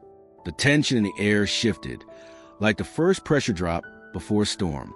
Daniel stopped, not because of their words, but because the shortest man had stepped too close, blocking his way. The bag was still across his lap, his right hand resting lightly over the flap. His voice, when he spoke, was quiet enough that a few in the back of the gathering crowd leaned forward to catch it. "Step aside," he said, evenly, without anger. The tall man laughed. "Why? We just want to know. You claim to be a veteran. You should be able to prove it. Show us some ID. Show us what's in that bag." Unless, of course, he let the unfinished sentence hang, the implication as clear as it was cruel. The crowd had grown, phones raised now in nearly every direction. Some people were recording out of curiosity, others out of hope, unspoken but palpable, that they might witness something dramatic. A few faces in the crowd showed discomfort, but no one stepped in. The shorter man leaned down, his voice dropping into something meant to be intimidating. "You've been coasting on a lie long enough. Let everyone here see the truth." His hand twitched toward the bag, not quite touching it, but close enough to signal the threat. Daniel's eyes met his, steady and unflinching. For a long moment, nothing happened. The rain in the gutters, the hum of the market, the faint hiss of a coffee steamer in the bakery behind them. Then, slowly, Daniel turned his chair a few degrees, angling away from the man without taking his hand from the bag strap. "I don't answer to you," he said, his voice still calm but edged with something that stopped the shorter man mid-step. The tall one scoffed loudly, trying to pull the attention back. "That's what I thought. Nothing but talk." He gestured toward the crowd with his chin. "Go on, record this. Watch him hide." But the crowd's mood had shifted subtly. A few people lowered their phones, exchanging looks. The lack of visible anger in Daniel's face, the measured way he held his ground without rising to the bait. It was harder to spin into a scene when the target refused to play the part. The woman muttered something about wasting time and pocketed her phone. One by one, the others lost their momentum, their challenge hanging in the damp air, without the punch they'd been expecting. Eventually, the three stepped back, muttering to each other, and drifted toward the far end of the street. Daniel waited until they were gone before moving again. The crowd thinned, the phones disappearing, the market's usual rhythm slowly returning. But there was still a residue in the air, a reminder that in a small town, even the quietest confrontations could leave a mark. He adjusted the strap of the bag, his expression unreadable, and continued toward the apple stand as though nothing had happened. The market had nearly emptied by the time Daniel left, the clouds breaking just enough for a pale light to spill across the street. The earlier confrontation had left a faint hum in the air, though most of the bystanders had gone back to their shopping or drifted toward home. Daniel moved at his usual pace, not rushed, the messenger bag still looped securely around his forearm.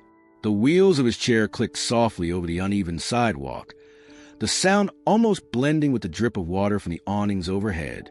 At the far edge of town, he turned down a narrow side street, one that led toward the small Veterans Park. The path curved gently between tall maples whose wet leaves glistened in the weak sunlight. The benches here were often emptied during the week, and today was no different. He stopped at one near the far end, where the trees open enough to give a view of the low hills beyond. For a long time, he didn't move. His hands rested lightly on the bag, the canvas cool and damp from the mist still in the air. The strap, worn soft from years of use, dug faintly into the crook of his elbow. He had felt the pressure of curious eyes on this bag for more than a decade, but it was only now, after years of deflecting, of letting the rumors breathe on their own, that he felt the quiet push toward opening it in plain view. He placed it across his knees, the zipper pull catching slightly before sliding open with a slow rasp. Inside, everything was packed in deliberate layers, the way it had been since the day he'd brought it home. The first item he lifted out was a folded American flag, its edges crisp despite the years. The fabric smelled faintly of cedar from the box it had once been kept in. He laid it gently on the bench beside him, the weight of the folded triangles more than just cloth. Next came a photograph, the corners worn white from being handled too often. It showed 6 men and 2 women in dusty uniforms, their smiles tight and their eyes focused on something far from the camera.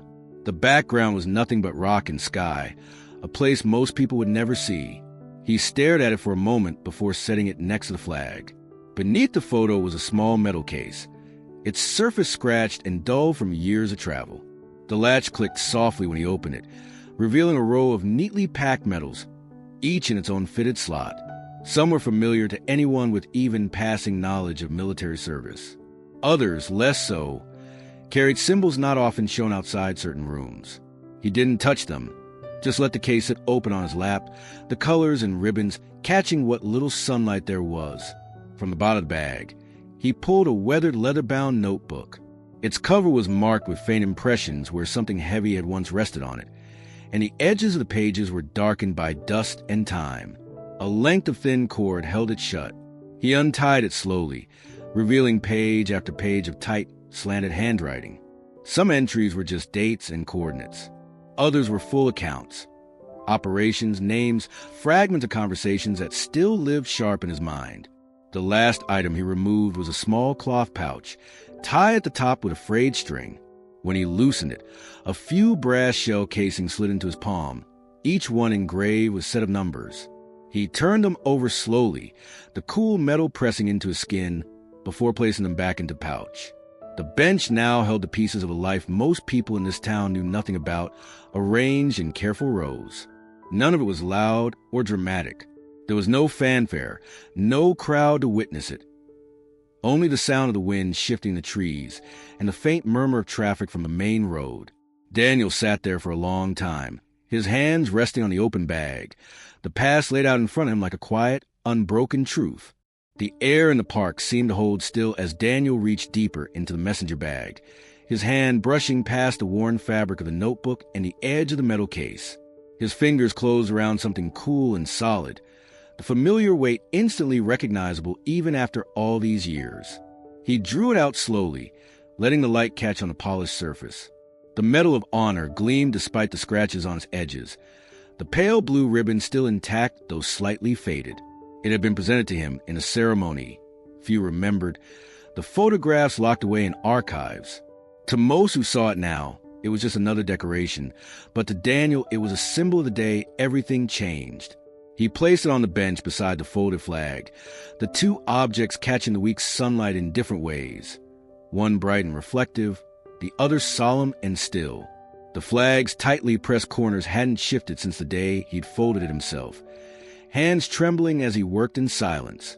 He remembered the moment clearly, standing at the edge of a clearing, the air heavy with smoke and dust, folding the flag for someone who would never come home. The flag had been with him ever since, its fabric carrying the faint scent of that place no matter how many times he tried to store it away.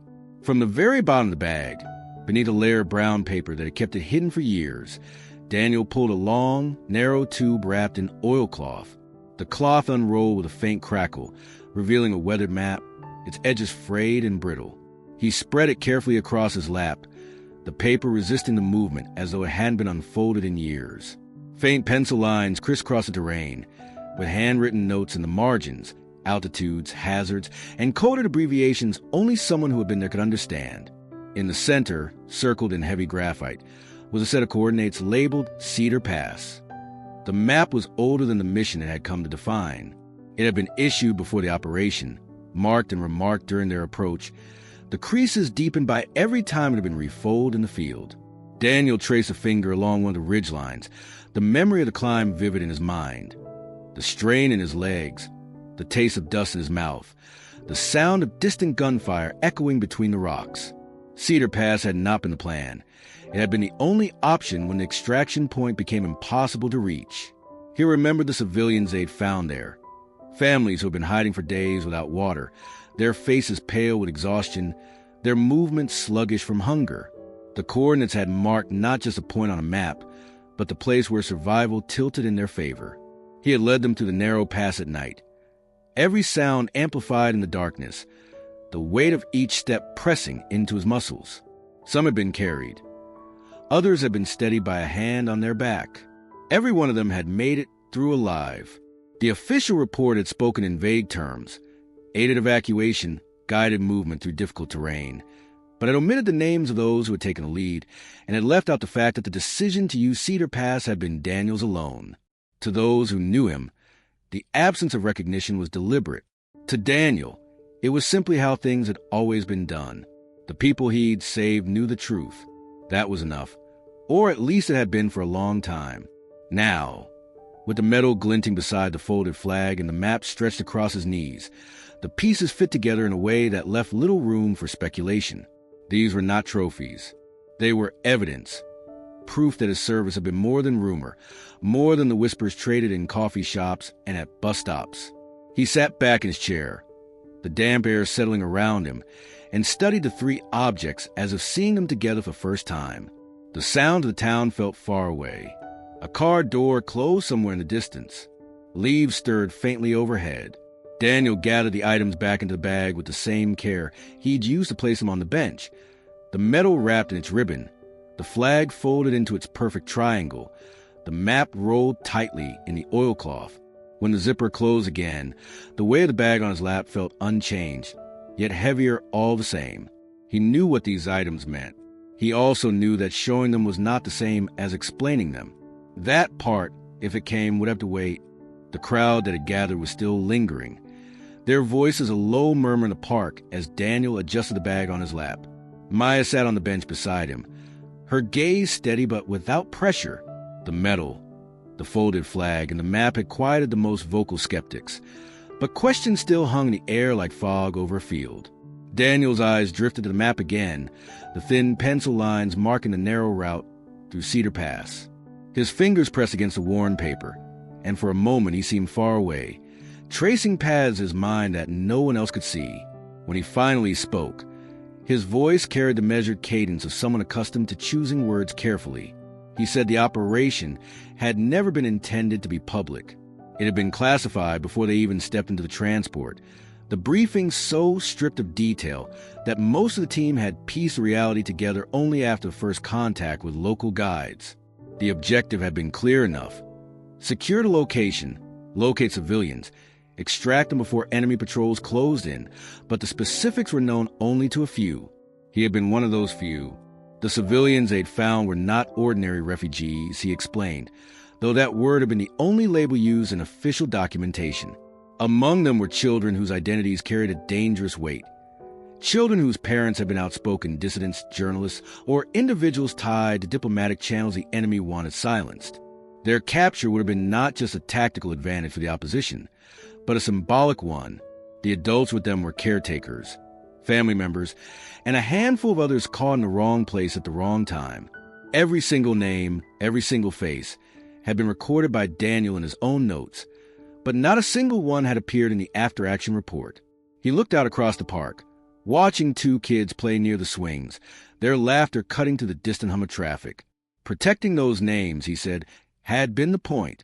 Even after the mission ended, even after the dust and smoke had settled, the people they had rescued were not free in the way most imagined. They had been relocated under new identities, given new histories, their past sealed away to ensure they couldn't be used as leverage in future conflicts. That was why the official records were so vague. It wasn't to erase the effort or the cost. It was to make sure those who'd been saved could live without looking over their shoulders for the rest of their lives. Revealing the names now, even a decade later, could undo years of careful protection. Some of those children were likely adults by now, perhaps unaware of the true danger their families had once been in. Others might still be living quietly under the identities crafted for them, blending into new communities where no one knew who they had been. Daniel's tone didn't carry bitterness, but there was a gravity to it that made the surrounding noise seem to fade. He said that was why he had stayed quiet when the rumors started, why he had let people question his service without answering back. The alternative, defending himself with the truth, would have meant exposing others who had already risked more than they should have. Maya didn't interrupt. She simply nodded, her notebook resting closed in her lap. The explanation didn't erase the questions still circling the edges of the story, but it reframed them. It wasn't about whether he had done what people claimed he hadn't. It was about what speaking out would cost. Daniel began packing the items back into the bag with the same deliberate care as before. The map rolled and wrapped, the medal secured in its ribbon, the flag placed on top. When the zipper closed, the sound was soft but final, as if sealing away not just the objects, but the pieces of history that could never be fully shared. He adjusted the strap across his lap, the weight settling against him like a familiar burden. He glanced at Maya before wheeling himself forward. The look in his eyes wasn't asking for understanding. It was simply stating the truth. Some stories, he said, were never meant to be told in full. And sometimes, the only way to protect the living was to carry the silence yourself. Then he rolled toward the path leading out of the park, leaving the murmuring crowd behind, the messenger bag steady against his knees. Daniel waited until the crowd had thinned, until only the wind through the trees and the distant hum of passing cars remained. The bag sat in his lap, the weight of it pressing against his knees in a way that felt heavier than its contents could account for. He rested his hand on the zipper for a long moment, as if deciding whether to go further. Then, with a slow pull, he opened the flap once more and reached inside. The metal case emerged with muted scrape against the canvas. It was no larger than a shoebox, the corners dented, the surface scuffed and dulled by years of handling. A small latch held it shut, one side secured with a strip of worn tape that had clearly been replaced more than once. He set it on the bench beside him, his fingertips lingering on the lid as if feeling the ridges of its history. When he finally lifted the latch, the case opened with a faint metallic click, the hinges creaking softly. Inside, the first thing visible was a stack of photographs bound together with a thin strip of leather. Daniel removed them carefully. The edges curled, the colors faded into muted browns and grays. The first photo showed a group of soldiers sitting on the tailgate of a transport truck, dust clinging to their uniforms, smiles half-formed but tired. Daniel's younger face was among them, his arms slung loosely over the shoulder of a man whose name, he said quietly, few people still remembered. He turned over another photo, a wide, barren ridge with the silhouettes of figures moving along its crest. Another, 3 children standing in the doorway of a stone building, looking directly into the lens with eyes that seemed older than their years. Each image felt like a fragment of something too large to capture in one frame, the kind of moments that lived outside official reports. Beneath the photographs lay a bundle of letters, folded neatly but softened by handling. The handwriting varied, some blocky and hurried, others small and deliberate.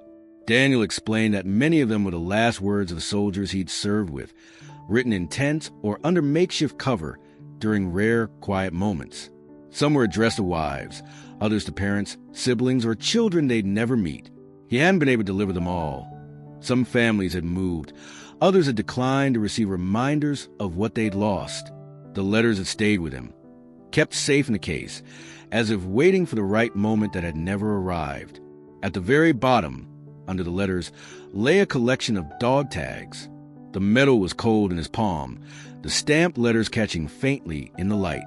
Each one, he said, belonged to a soldier who hadn't come home. Some had been handed to him directly by medics during the mission. Others he'd retrieved himself in the aftermath, the only tangible thing left to carry back. He didn't speak each name aloud, but his thumb traced the raised edges of every one, pausing briefly before moving to the next. Maya, seated beside him, stayed quiet.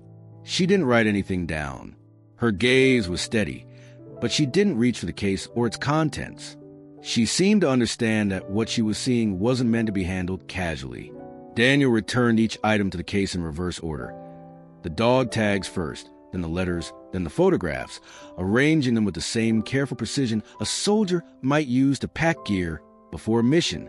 When the lid closed again, it did so softly, without the sharp finality of before. He locked the latch and let out a breath that seemed to carry more than just air.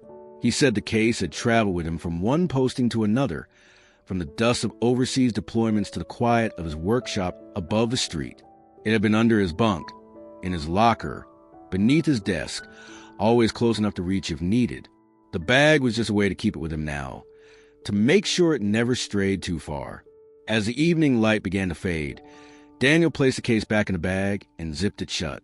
There was no speech, no declaration. Just a quiet act of keeping it safe, the same way he had for years. Whatever stories the photographs, letters, and dog tags carried, they remained as the guard, not because they were secrets, but because they belonged to the people whose names they bore and to the moments that could never be remade. For a moment after the case closed, there was only the sound of the wind moving through the narrow street, brushing against jackets and stirring bits of paper along the curb. The crowd that had gathered earlier, some drawn by curiosity, others by the tension of confrontation, stood in an uneven semicircle, their faces caught between discomfort and something closer to reverence. Phones that had been raised for recording now hung at people's sides, screens still glowing. The shift in the air was almost physical, as if the sharp edges of hostility had been blunted in an instant. The loudest of the aggressors, a man who had spent the past week spitting accusations, kept his hands in his pockets, but no longer met Daniel's eyes. He glanced down at the pavement, his jaw tightening as if he was holding back words that, for the first time, he wasn't sure he could say. Beside him, another member of the group shuffled his feet and glanced toward the others, searching for some unspoken confirmation that it was time to leave. Daniel sat quietly in his wheelchair, the messenger bag back in his lap, his hands resting loosely over it. There was no satisfaction on his face, no trace of victory. His expression was the same calm, steady one he had worn from the start, as though the whole exchange had cost him more energy than he would admit. The absence of gloating made the moment heavier. It was not a triumph. It was simply the truth, set out in the open for anyone willing to see it. Maya stood just behind him, her notebook still unopened in her hand. She didn't need to write. The image of what she had just witnessed was enough to fix every detail in her memory. She scanned the faces around them, people who had either doubted Daniel or avoided the subject altogether, and saw the slow unraveling of certainty in their expressions. Whatever rumors had circulated about him in grocery aisles, at bus stops, or behind closed doors, they no longer fit the man in front of them. Someone toward the back cleared their throat. A woman in a navy coat, who had been watching with her arms crossed, lowered them and stepped forward slightly as if to speak, but stopped short. The quiet was not awkward. It was weighted, deliberate, the kind that comes when people understand they have stepped too far into someone else's life without permission. Even the bystanders who had known little about Daniel, those who had simply paused to see what was happening, seemed reluctant to move. A man with a delivery bag slung over his shoulder took a step forward, glanced at Daniel, then thought better of it and stepped back. It was as though everyone was recalibrating their place in the scene, unsure whether they should offer an apology or simply leave him in peace. The rain that had been threatening all afternoon began to fall in light, steady drops. It tapped against the street signs and rooftops, darkening patches of concrete.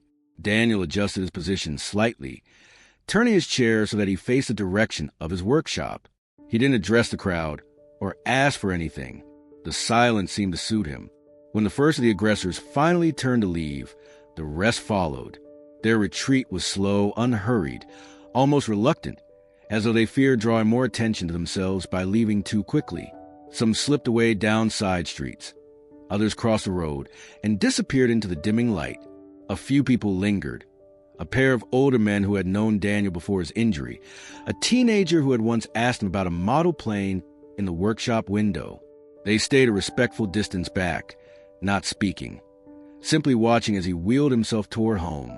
By the time Daniel reached the corner, the crowd had thinned to almost nothing. The street felt different now, stripped of the earlier tension. The only sounds were the faint hum of traffic in the distance and the soft roll of his chair over wet pavement. Maya walked a few steps behind him, not trying to catch up, just letting the space between them remain. She knew there would be time later to ask questions, but not now. Now. The story belonged entirely to him, and everyone who had been there understood that, even if they had no idea what to do with the knowledge they'd been given, the story reached the local news before sunrise the next morning. Maya's article, measured and factual, was accompanied by a single photograph. Daniel in his chair, the bag across his lap, the metal case open just enough to show the folded flag and the gleam of the metal. She had chosen the image carefully, avoiding anything that felt exploitative. There was no sensational headline, just a simple account of what had happened, who he was, and why the rumors about him were never grounded in truth. By noon, the photo had been shared across town social media pages, passed from neighbor to neighbor in private messages, and printed on the front page of the weekly paper that landed on nearly every porch. The reaction was swift. People who had kept their distance before, who might have walked past the workshop without a glance, began showing up at his door. Some knocked just to offer a quiet word. Others brought small gifts, a jar of homemade preserves, a set of new tools, a bag of groceries. Daniel accepted each gesture with the same steady composure, thanking them without making it into more than it was. It wasn't celebration. It was repair, the kind of repair that happens one person at a time. The most visible change came 2 days later. A small group arrived early in the morning with brushes, paint cans, and a ladder. The word spread that the fake graffiti still marked Daniel's workshop door, and people wanted it gone. Retirees from a hardware store, a few teenagers from a high school shop class. Even a couple of off-duty firefighters showed up. They sanded the surface, wiped it clean, and covered it in fresh paint, a deep forest green that matched the trim of the building. Someone suggested adding a new sign above the door, one that read Reeves Repair in clean white lettering. Daniel didn't object. By late afternoon, the door looked as though it had always been that way. Other changes began to ripple out. The next city council meeting had more attendees than anyone could remember. The topic of accessibility improvements, which had been languishing in budget discussion for months, was suddenly at the top of the agenda. People who had once argued against the expense now stood up to say it was necessary, not just for Daniel, but for anyone in town who needed it. Local businesses volunteered to chip in for the costs. A cafe owner offered to help fund a ramp installation at the library. A small construction company pledged labor for free. Maya noticed a difference in tone when Daniel moved through town. The stares hadn't disappeared entirely. Some people's habits ran deep, but there was less of a sidelong suspicion. More often now, he was greeted by name. The same bus stop where he'd been mocked weeks earlier was now a place where someone might hold the door of the shelter open for him or ask how business was going at the shop. The transformation wasn't sudden or complete, but it was unmistakable. Even the people who had been his loudest critics kept their distance, not in hostility, but in quiet retreat. They didn't apologize outright, at least not yet, but they no longer sought him out. There were no more challenges, no more remarks thrown over shoulders as he passed. That absence was its own kind of admission. Daniel himself didn't change much outwardly. He still opened the shop each morning at the same time, still kept the bag close at hand, still moved through his routines without hurry. If the attention bothered him, he didn't show it. If the support moved him, he didn't say. He simply kept going, letting the town shift around him. For Maya, watching it unfold was a reminder of how fast narratives could change, and how quickly they could have been different if someone had just asked questions before making assumptions. The photograph she'd taken was still making the rounds online, but now it was framed by posts calling Daniel a hero, not a fraud. One evening, as the sun dipped low and the new paint on the workshop door caught the last of the light, Daniel stepped outside to close up. Across the street, a group of kids on bicycles waved at him. He lifted a hand in return, a small acknowledgement that carried more weight than anyone could measure. The town wasn't erasing what had happened. It was learning how to carry it differently. And for the first time in a long while, The air around his corner of the street felt lighter. Morning light eased through the blinds of the small apartment above the workshop, casting soft lines across the worn wooden floor. The scent of coffee drifted through the space, mingling with the faint tang of machine oil from below. Daniel sat at the small kitchen table, his chair angled so he could see out the window to the street. He didn't rush anymore. The days had settled back into their familiar shape, the noise and tension of the past weeks replaced by a kind of calm that didn't need to be spoken about. The bag rested in its usual place, on the table within reach, its canvas edges softened by years of use. It no longer felt like something he had to guard. It was simply there, as much a part of his day as the mug in his hand or the clock on the wall.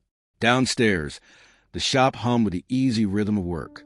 Customers came and went, some lingering a little longer than they used to, exchanging a few extra words at the counter. The graffiti was gone, the new sign above the door crisp against the green paint. Tools lay neatly on the workbench, and the air was filled with the slow, steady sounds of repair, the turn of a screwdriver, the faint buzz of a sander. Marcus dropped by some afternoons, leaning against the doorway to talk about nothing in particular. The conversations were comfortable, unhurried, a reminder that not all connections needed to be about the past. In the park, the same bench where he had once spoken to Maya now felt different when he passed it. The air there was lighter, as though the weight of that conversation had settled somewhere it belonged. Maya still visited, but now she came without questions, her notebook closed, just another neighbor stopping by. Sometimes she brought a newspaper or a loaf of bread from a bakery. Other times she said nothing at all, letting the silence between them speak for itself. The people who had doubted him no longer lingered in his path. Some offered nods, some managed brief greetings. Others simply crossed the street without tension. The town had adjusted, the edges of its judgment worn down by time and understanding. Daniel noticed, but didn't dwell on it. He had learned long ago that not every change needed acknowledgement to matter. The bag remained by his side through all. At the shop, it sat on a stool within arm's reach. In the park, it rested against the wheel of his chair.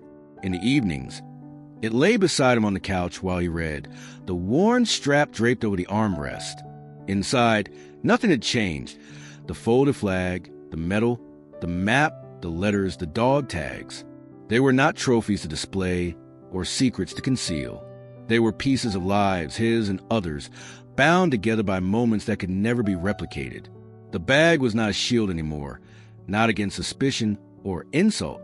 It was a quiet anchor, a reminder of the names, faces, and voices that still lived in his memory. When the anniversary of Cedar Pass came again, he marked it in his own way. No ceremony, no speeches. Just a quiet morning at the workbench, a moment of stillness with the bag open before him. The contents laid out in careful order. He touched each item as if greeting an old friend, then returned them to their place. Outside, life went on. Buses passing, children laughing, a delivery truck idling at the curb. As evening fell, he locked up the shop, wheeled himself to the curb, and watched the last of the sunlight stretch across the street.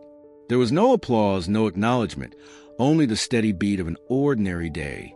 For Daniel, that was enough. The world had returned to its rhythm, and so had he, the bag beside him. Not for defense, but for remembrance.